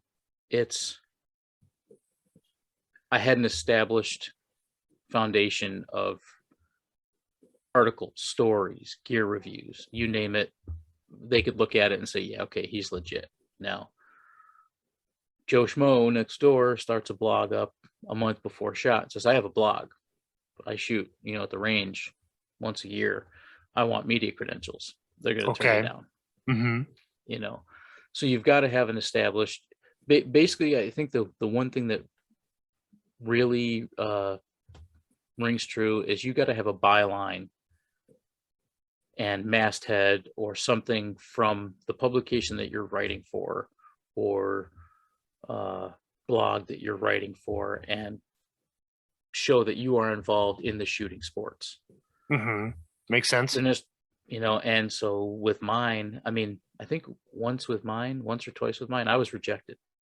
And I had to go back and say, whoa, why am I rejected? I gave you everything you needed. And then they looked at it and they're like, oh yeah, you're right. We just had to dig a little deeper, but if you really want to go, you've got to be, proactive about that. Okay. So once that's done, there's, you get your media, your credentials, you pick up your credentials. They used to mail them to you. Now you pick them up at different locations because it's really easy. I have a graphic design background and photography background, so it's very easy to duplicate those passes. Okay. Now back then they didn't have all the QR codes. Now they've got the QR codes, so they scan them. But getting a little off topic there. So you get your approved media. You can now go to the SHOT Show floor as media. Now, they have industry day at the range or media day at the range. It's industry day at the range is what I believe they call it now. That's the day before SHOT Show starts. That's the most fun day as far as I'm concerned. Half a mile long, and you have bays with, I forget how many firearms manufacturers and bicycle, electric bikes and everything. You get to test out everything on their dime, but you have to get invited to that. And Okay. that's through the National Shooting Sports Foundation. The NSSF, I mean, you've got to be a member of the NSSF. It's $25 a year. Huh. You know, drop in the bucket. If you really want to do this, $25 is not a big deal. No, So it really isn't. you've got to have that. The nice thing about it is because I own the blog, I write enough, and I write for other things other than my blog too. I haven't in the last year, but I've written for magazines and other blogs before. You get to take a team of up to 3 more people with you. So you can have you and 3 other people. All right. And which is great, but you've got to validate that. You have to actually send them a letter requesting their presence, you know, at SHOT Show for X skill or whatever. And that's what I've done. I mean, the guys that I bring are not just guys that are just my buddies that we just chum it up. You know, in the past, I've had, you know, the guys that have been at the range with me that know a lot about firearms. That the one, Bill, is my firearm specialist. If I've got a question while I'm there, he knows it, and that's why I bring him. You know, he knows it. He also knows what to look for certain firearms, and he's like a kid in a candy store when we go to media day. But he also is a wealth of knowledge. Some of the other guys I bring, my buddy Mike, that couldn't make it this year, awesome videographer, photographer. I've worked with him for years, so I've invited him along. So this year was a little change up, and 2 of the guys that normally go with me, you know, bailed for good reason. One's has a job interview, and the other one's having a kid, so I couldn't blame them. Yeah. Doesn't say I didn't razz him a little bit though. So I told him, you weren't thinking about SHOT Show, you know, this many months ago. But anyway, so this year is different. I'm actually bringing my hunting partner as a photographer, and he hunts a lot more with a rifle than I do even. So I'm bringing him, but I'm also bringing my brother from New York, who, I mean, he talks about it a lot. He's never been to Vegas. Okay. But he's been hunting as long as I have, and he's been shooting, you know, for a long time. I do a lot more shooting and a lot more reloading, but he's never been in this type of situation where he gets to see all these different firearms and shoot them, not have to pay for it, you know, and get to talk. And I say that, and I joke about that, but it's the truth. I mean, especially in this day and age. But you get the experts right there next to you while you're shooting, and you can ask them questions. You're not just going up, hey, can I shoot this? Pew, pew, pew. Oh, thanks. You know, no. I sat down with a Marine Scout sniper on a Rise armament rifle 4 years ago. Okay. And he, after one shot, he had me dialed in, and I was shooting a gong at 962 yards, and I hit 4 out of 5 shots just with his guidance. Wow. I'd have been all over the place, you know, but he was like, nope, here's what you got to do. And he said it quickly so that I could understand, but he did it with Kentucky Windage because he's trying to cycle people through and everything. But he was incredibly, you're sitting there, you're the person he's talking to, not the 5 guys waiting in line to shoot. You're there. He wants to talk to you about it. And if you've got questions, you know, you ask him. So I carry a notebook, I carry, you know, my camera. I get more pictures on my iPhone probably than anything, but he's coming along. My brother is coming along, you know, as my videographer to document everything, because he knows my movements, my mannerisms and everything, and he knows how to capture that. So I want, you know, somebody there that can do that, but I also want to be able to flip it on him and have him do it and that's one of my this year is something new for me. Is I've always posted some Instagram videos and everything, but this year I want to put together a video, especially for my buddy Ramon and for my brother, that after we go to media day, I want to record something and say, okay, what did you think about media day? Give me your honest, raw feelings about it. What was the best thing that you shot? What was the worst thing? What are you looking forward to on the floor tomorrow? And then have something that I can share. And to get a newbie's reaction to it, I think will be pretty cool. I think so too. That's a very, and plus it's like not only that getting his perspective on it, but it's like you spend time with your brother, and it's like being able to get him out here, get him out to Las Vegas, and cross a couple things off his list is exciting. Like we talked earlier last week, and I lived out in Phoenix, so it's like going to Vegas was not that big of a deal to me.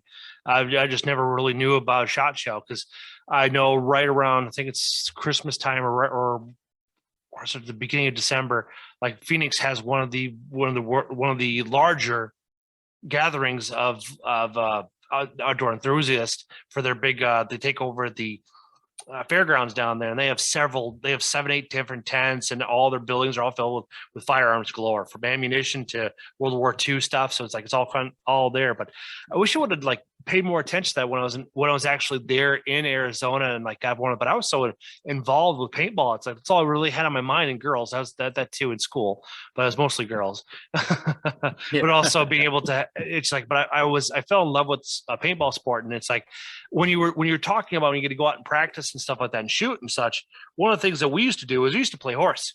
Now, playing horse with the paintball gun's pretty easy, but we just pick out some of the most difficult targets.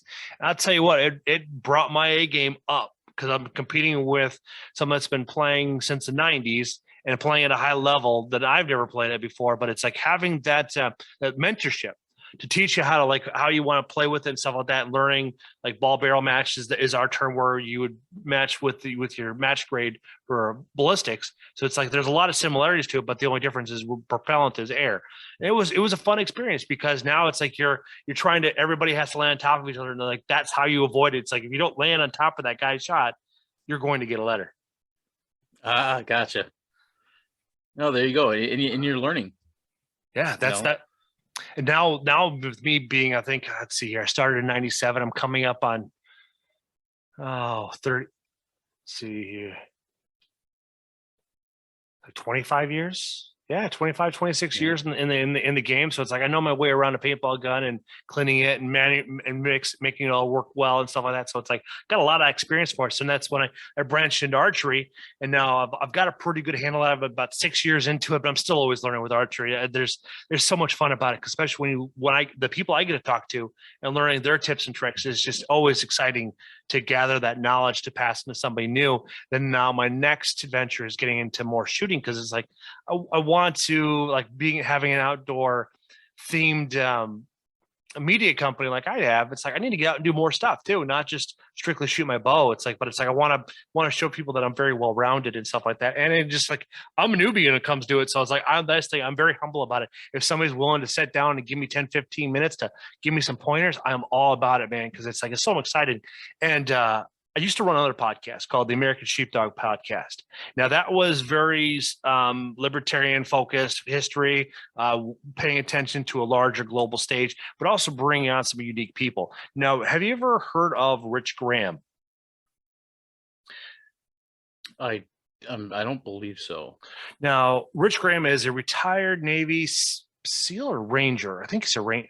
Let me pull him up on my Instagram here. And he runs Full Spectrum Warrior down in Florida. Now, you said you want to become more proficient with dialing your scope. He offers stage 1, stage 2, and stage 3 level coaching. He only does a maximum of 8 guys, and the prices are not that expensive. They're anywhere between, I don't know, $500 to $800 for, and it's usually like a 4 or 5 day event. I mean, it's not like a in and out. Like he really, it's like these are 8-hour days. You and the other guys are it's always focused on and teaching you how to do this. And he offers all the different courses too. So if you really want to take your game up, but you have access to like snipers and stuff, and that you have that option. But it's like for you to venture down to Florida, and get some hog hunting in, but two, it's like getting a chance to talk to him. But look him up on Instagram, man. He is an animal. He still trains like he's still in special forces. I think that's nice. Because I think if he does need to be called up to the ranks to take care of our tyranny, it's like I don't expect it. Wouldn't blame him, because a lot of people don't know this, but the Italians SF guys, their Italians wanted the government wanted them to get the jab. They burned the building down. No, I'm not joking. The stuff that was housed, it's no longer there. And so listening to like seeing them rise up above, it's like it's a unique perspective, because like we would consider that terrorism or tyranny or a traitor, but it's like, when you let it inspect, it's like there's really a really ballsy thing to do. And they walked. Yeah. So, well, then again, whether it's true or not that they're the ones that actually did it, it makes sense that something like that would for them to know the knowledge to make the building fall down. Yeah, and not hurt anybody. So that's what really was a big one. It didn't hurt anybody. Wow, that's pretty interesting when you think about it. Yeah, especially when you start seeing the people revolting. You got Kazakhstan last week was all up in turmoil because their government was starting to raise all their prices and stuff, and their government said, "Yep, I'm out. I'm done. I am not going to be hung. This is not going to be the French Revolution here in Kazakhstan." That makes you think about, was it 3 years ago with Venezuela? It's like we haven't heard a peep about that. Your focus has been a lot elsewhere. Oh yeah, there's always a distraction going on. Yeah, but you think about that. Again, something like that happens. I don't even know what rules are with firearms down there. Can't imagine it's good. But that's why you got to have, as far as I'm concerned, you have a right to bear arms, and you should know how to do it well. Yes. And that's, reloading and hand loading and knowing my firearms, God forbid it ever come to that, but I will be willing to defend. Mm-hmm. That is a unique thing about it. It's like I've listed a few people give their perspectives on if we ever would see a civil war. And I don't think people are ready to see the bloodshed on their own doorsteps. But once you cross that threshold into that life again, there's no real turning back. Because if we went that turmoil, our entire landscape would be different. But it's like, when is enough? Because right now, those who pay attention to history knows repeating what happened in 1930. That's why we have lawyers in the White House and not historians, because we probably wouldn't be in the same scenario. There's a lot that conveniently gets swept under the rug, and if it's out of sight, out of mind. Mm-hmm. I know that Prince Andrew is trying to unload his villa in Switzerland or something like that because he needs money. Because I guess his mom's told him she's not going to be paying for his pedophile troubles. Yeah. Good. So which is decent, but then again, it's like it's all family. They're all part of it. It's like that's why Epstein was. Well, Epstein, because he was going to sing, and Ghislaine Maxwell did a good girl and kept her mouth shut, because that black book would incriminate thousands of people, and the judge was nominated for something special, and it's perfect timing, right? So there's a lot of things that are unknown. And then with California, you guys passed SB 145, which was changing the legal limit and stuff like that for how things get reported and such. It's like, if anything is going to happen in California, it's going to happen there first. And the worst part is, though, it's like, when you look at the grand scheme of things, like what's all going on here, there's talks of DC putting together a permission or passing EOs to allow for the FEMA camps to turn open, like our 21st century of concentration camps. And the thing is, like, people are thinking that they're like, oh, they're not going to tackle like Florida and Texas right away. They're going to go after Chicago, New York, California. And now you have that army on top of it. Then they're going to go after Seattle, Oregon, Minneapolis, Wisconsin, Illinois, and all the other blue states, So it's like one of the things where we all need to be paying attention to it. Because like I mentioned earlier, with the recent ban in Utah with using trail cams, because once you start taking things away, they're not going to give up that power trip because it's too intoxicating. Yeah, what they'll just once they win, they move on to something else. I mean, look at California. I mean, mountain lion hunting has been outlawed since Reagan was president, and they, PETA and everybody else, all the antis have been trying to get different hunting eliminated. Well, then they said the lead is killing the condors, so we got copper ammo. We got to shoot copper. Okay, and then we all discussed it, amongst my friends and on different forums.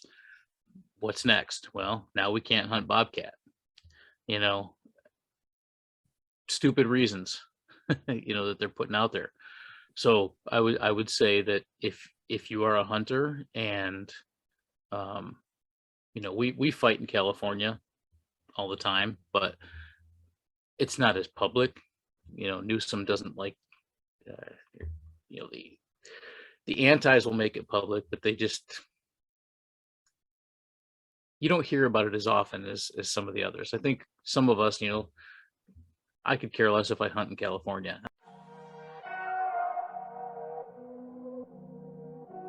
I'm Jake with HHA Sports, and today we're going to talk a little bit about our Dovetail Sights and how they're going to fit on the new Mathews V3X. So as you'll see, I have a Tetra Max Tournament Edition sight on this 33-inch V3X. All of our Dovetail sights, the Tetra and the Tetra Max, will fit on the V3X. Also, in the next couple of weeks, you'll see us come out with a shorter Dovetail version. It'll just be our short bar version, which will also fit on the V3X on both the 29 and 33-inch model. One question that we've gotten pretty frequently lately is the windage adjustments on your Tetra and Tetra Max bow sights on the new Mathews bow. And this year we came out with the infinite adjust plate, which you'll see on the front end of your sight. So when you put this infinite adjust plate on, you'll want to either flip it to the inside or the outside. And for the inline mounting sight options, such as the V3X, you're going to want to make sure that the infinite adjust plate is to the outside of your infinite adjust channel. This will allow for optimal windage adjustments.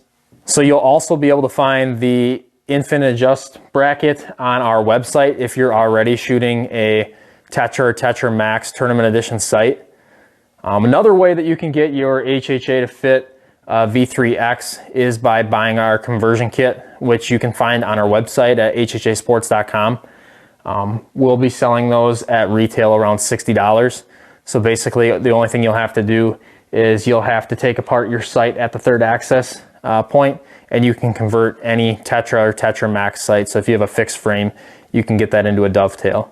So like mentioned before, any Dovetail sight will fit a Tetra or a Tetra Max, as well as our short bar version. For more information, you can visit our website at www.hhasports.com.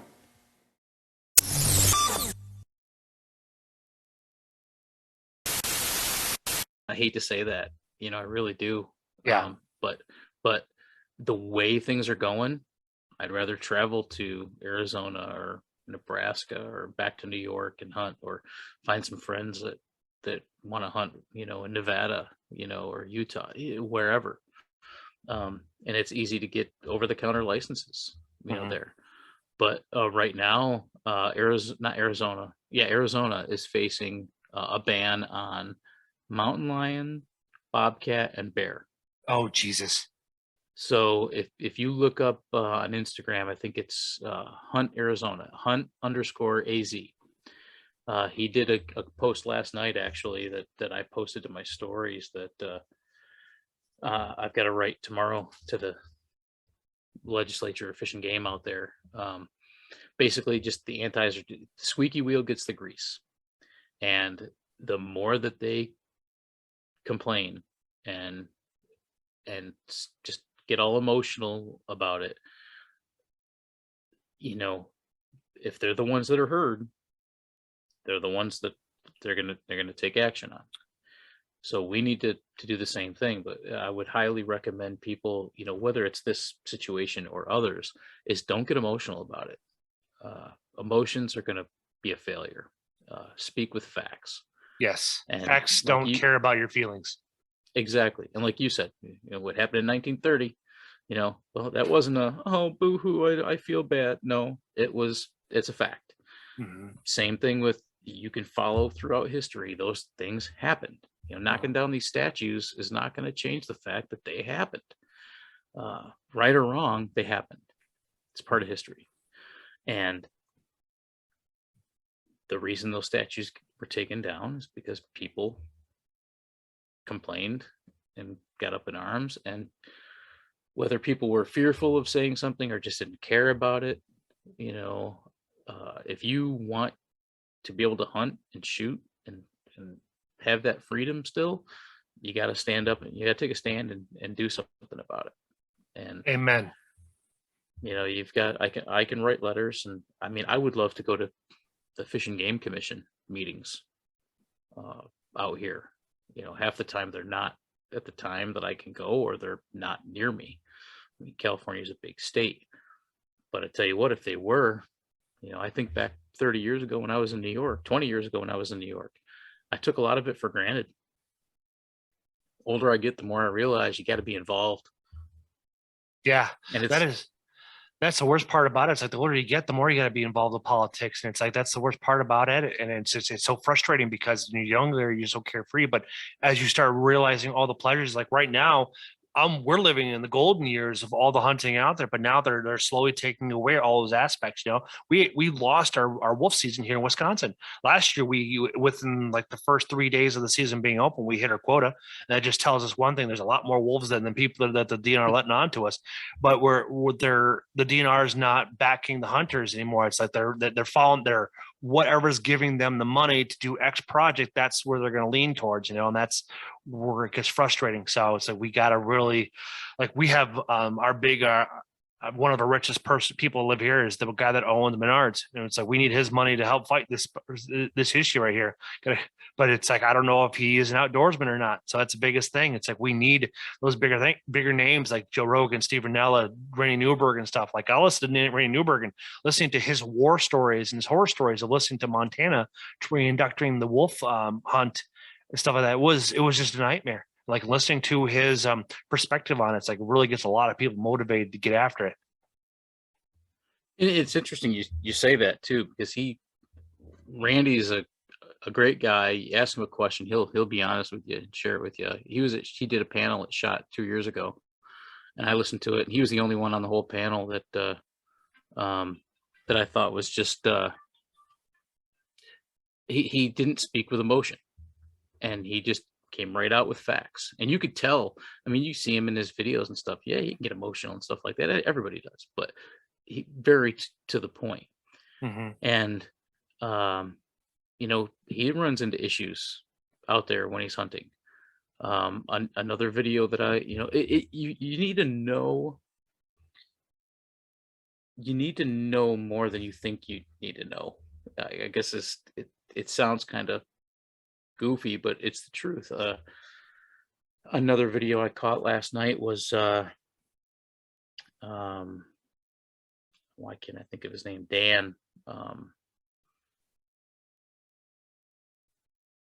Anyway, he Dan Ingfold? Dan, the fitness guy. Basically he went on a hunt, and he was using Onyx, and they went and they hunted, and they came back up in the evening, and they were confronted by a guy on the other side of the fence saying, "You guys are trespassing." And they said, "No, we got this is New Mexico land. No, this is leased by so and so." And so they spent a good portion of that video talking to this guy and telling him, "No, I don't think that's right." Well, of course, they didn't have cell service. They went back to town. They spent a day going back and driving back to town to get cell service to find out what was going on. And this guy did lease the land, but he leased it for grazing rights. He has no control over the hunting rights. Ah, okay. And I said, see, there's a fact that I didn't know. But if you're deciding to hunt New Mexico, this is where I think they were in Unit 9. which doesn't matter where you are, it could be any state. I've had confrontations with people when I'm hunting. You can't hunt here. I most certainly can hunt here. It's legal. No, it's not. No, it's not. I'm calling the cops. I'm like, please do. Call them. Have them come out. I'll show them my map. I'll show them the regulations. Now, you have to be careful. You don't want to get emotionally caught up and stuff like that, because I fully support law enforcement. But you also have to remember that the law enforcement is there to enforce the law. They're not there to enforce fish and game regulations. They are to a degree, but they don't know the regulations. They know what the city code is and what you can and cannot do. And if I'm hunting and I'm on public land, pretty much all that they care about. A game warden's going to want to know where I was, what I'm hunting, what ammo I'm using. You know what I mean? So, getting the police involved, if somebody wants to do that, make sure you have your facts, you have everything ready, but don't put them in a bind either. Yeah, it's good to have those court cases and everything like ready to go, in a sense, when you go after that. Because like I have a friend of mine down in Florida, and before we sat down and recorded a podcast, he runs the Bass Patrol Nation, and I was talking about we got confronted by a guy that we were fishing one of those ponds, because Florida has those little ponds all over the place and stuff like that. And I was talking about it, and like I wasn't fully aware of it, so I wasn't gonna create a scene, and I didn't know the statute or any laws behind it. So I was like, I'll be courteous, because I asked the guy, it's like, hey, how's the fishing here, stuff like that, and he kind of gave me his honest opinion about it. So it's really kind of gone downhill and stuff like that. But he kind of alluded that I can't fish here. But then after talking, he's was state police. He's changed careers now, working for the aquarium. But it's like, no, it's like if it's not clearly marked or stated by law, it's like you can fish there, stuff like that. And it's like, but I'd like in my mind, it's like I ain't gonna ruffle his feathers. I don't need the drama. I can go someplace else. And plus, where I was fishing at, it's so shallow, I could see the bottom. It's like I ain't gonna cast in a place that's so shallow, and it was already 1 o'clock in the afternoon, so it's like the fishing's already shut down. Yeah, bathwater, Yeah, exactly. And once it gets too warm, it's like they really don't get it all that active.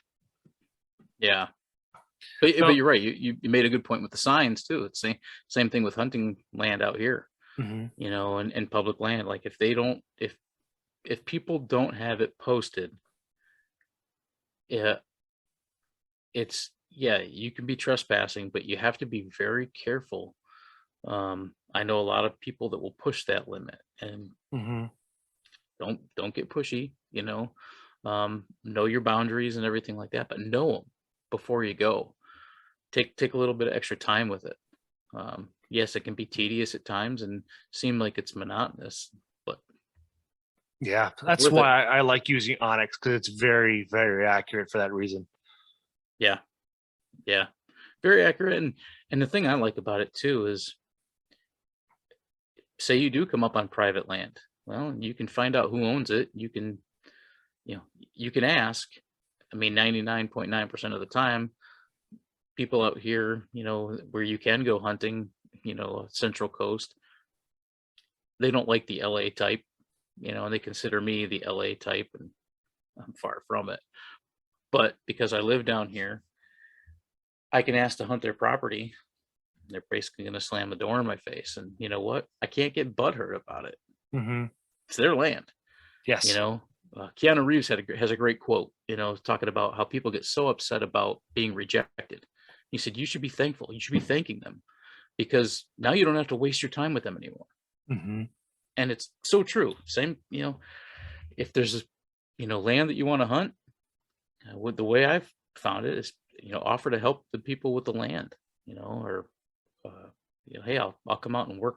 If I want to hunt for a day, I'll work for a day, or I'll help trim trees or whatever.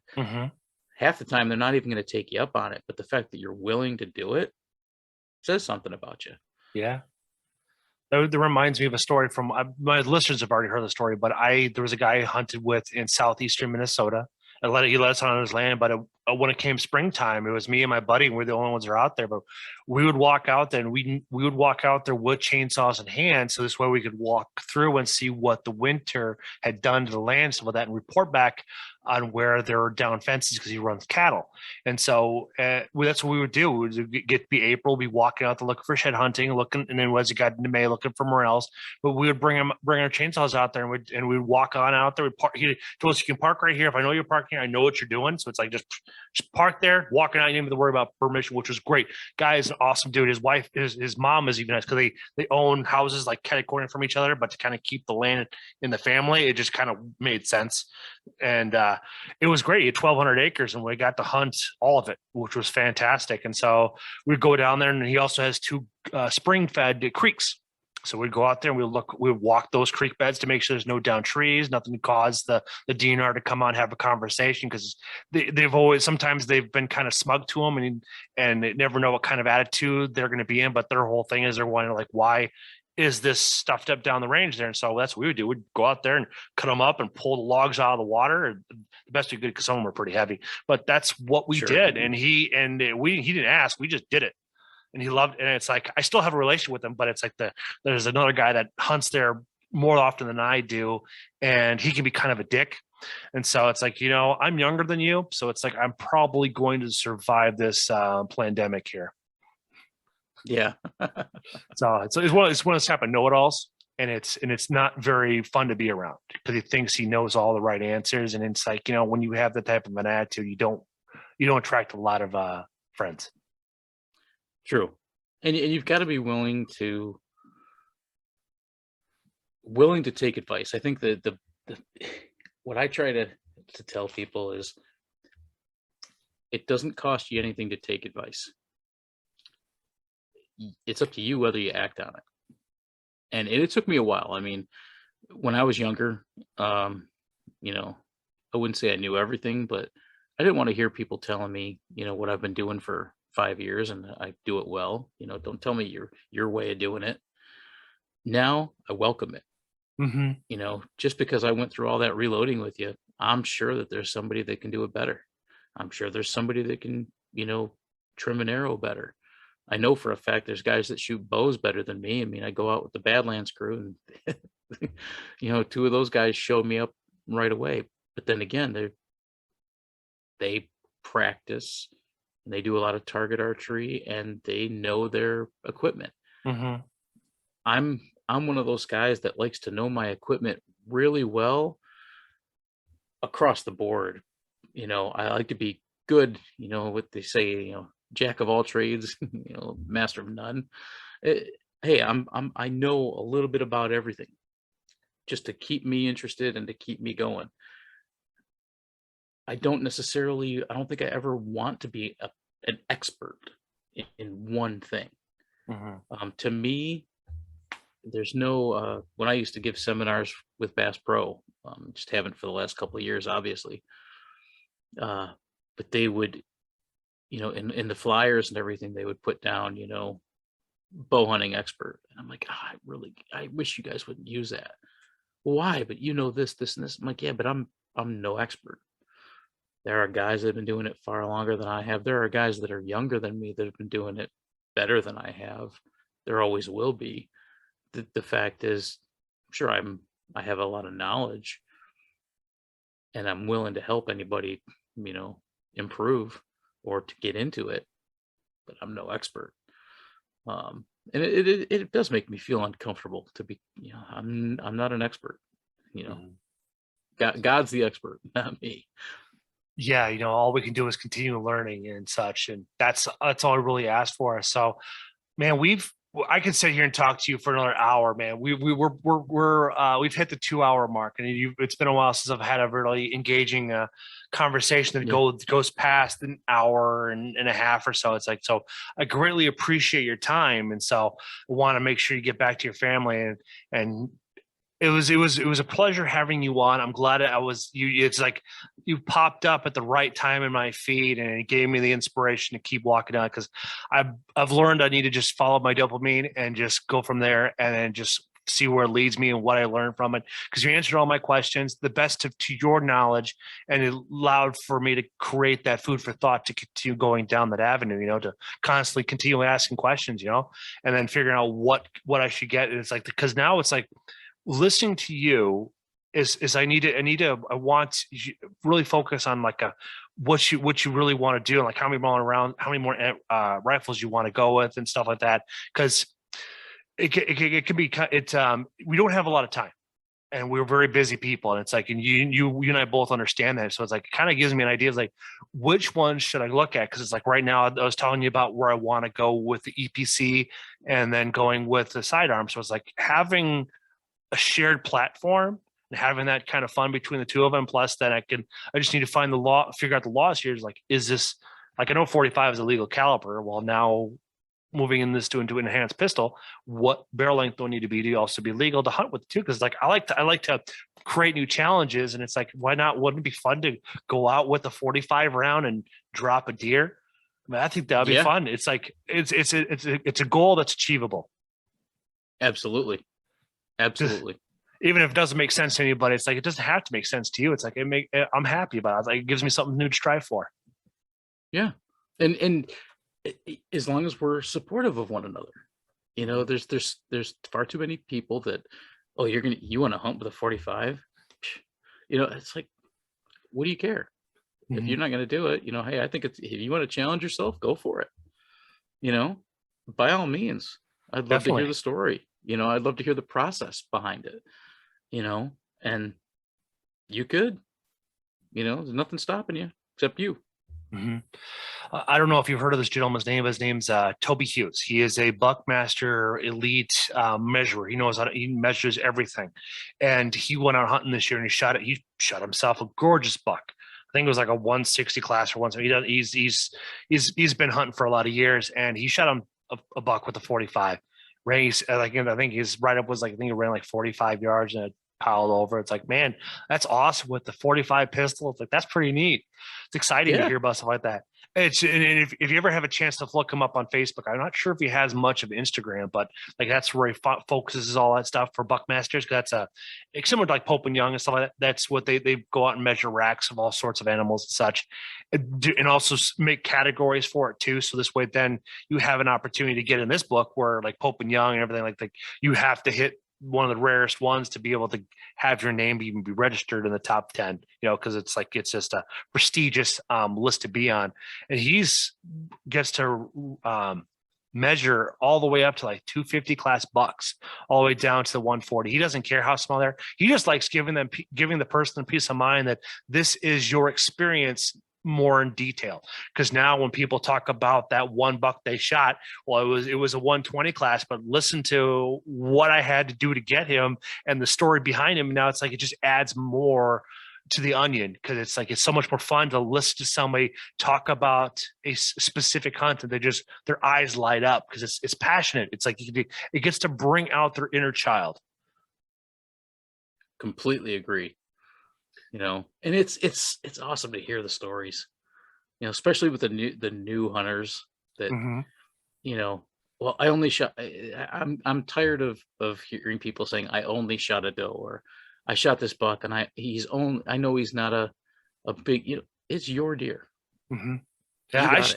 I shot a doe this year, and she was, I think she only weighed, I think dressed maybe 70 pounds, 80 pounds, but she was, I still managed to get like 35, 40 pounds of meat off of her. But the nice thing is like, she came out on my left-hand side at 25 yards. I drew back, put an arrow right through it, a complete pass through, which is my first one. And I have meat in the freezer now, and I'm hoping I still have 3 more tags here to hopefully tag out for the rest of this year. I'm not holding my breath because I got still stuff planned out. And so I gotta figure out how to manage my time over the next 3 weekends to see when I can actually go out and hunt and like be able to, to have that inspiring. Cause it's like, I like my daughter when I come home with something, she lights up, and I have to sacrifice time to do this, but being able to come home with something letting her be a part of it. It just allows her to have that confidence, because I want to show her that everybody can win at one thing or another. It's like you just got to dedicate yourself to it, and having that discipline to equal that freedom.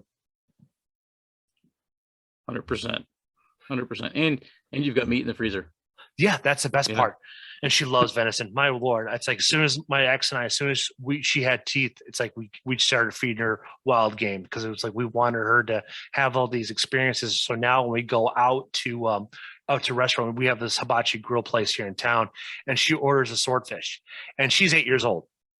And she wanted to try it out. And there's a group of ladies across the way for, they're all in their mid-20s, something like that, and they all ordered chicken.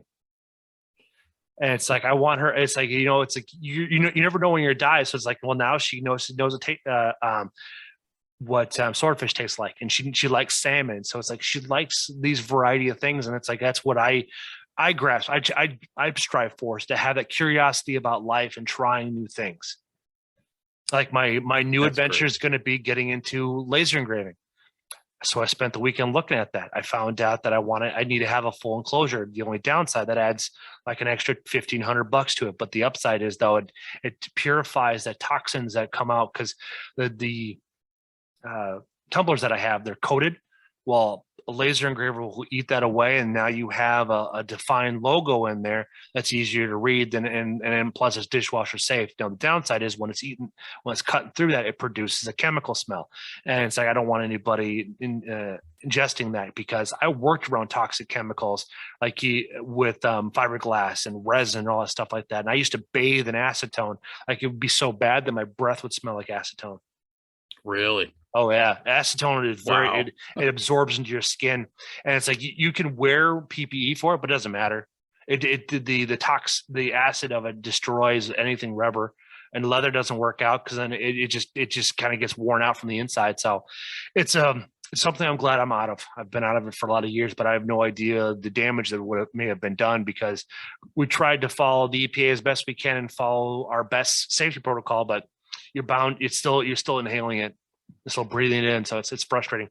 Well, now before we close here, what are some of the best ways to get a hold of you and find your information, find your blog?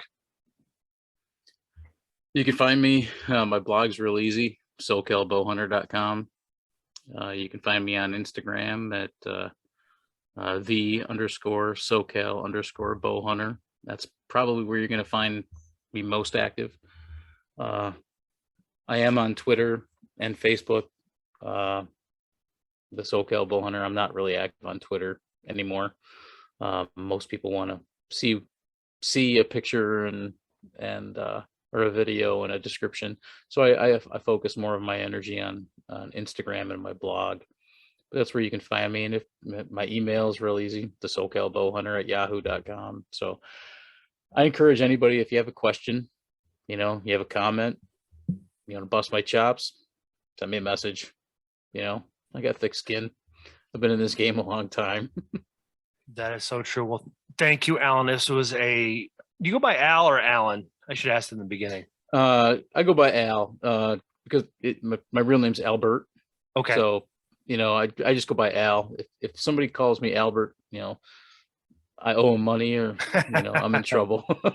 I know the feeling of like my full name's Jeffrey, but everybody I go by Jeff just because it's like I don't like my full name, because it's like it just PTSD flashbacks of having my name completely spoken out loud by my elders, and it's like, well, I messed up, but here's the punishment. Well, Al, thank you for coming on. You were a pleasure to talk to, and you gave me a lot of good insight. I'm looking forward to watching your videos and your upcoming post when it will SHOT Show next week. And are you flying in on Sat? Are you driving in on Sunday to be there on Monday morning? I'm actually driving on Saturday. Okay. We're gonna run out of range to shoot on Sunday, and just spend some time getting all four of us together and just kind of talking shop and what we want to do for the show itself, and what my game plan is, what they would like to do as well, and have that mesh. Perfect. Beautiful. Thank you for coming on. I appreciate you taking your time for doing this. And thank you, audience, for tuning in. Please go like and subscribe, and please comment and review. I appreciate the insight. But thank you.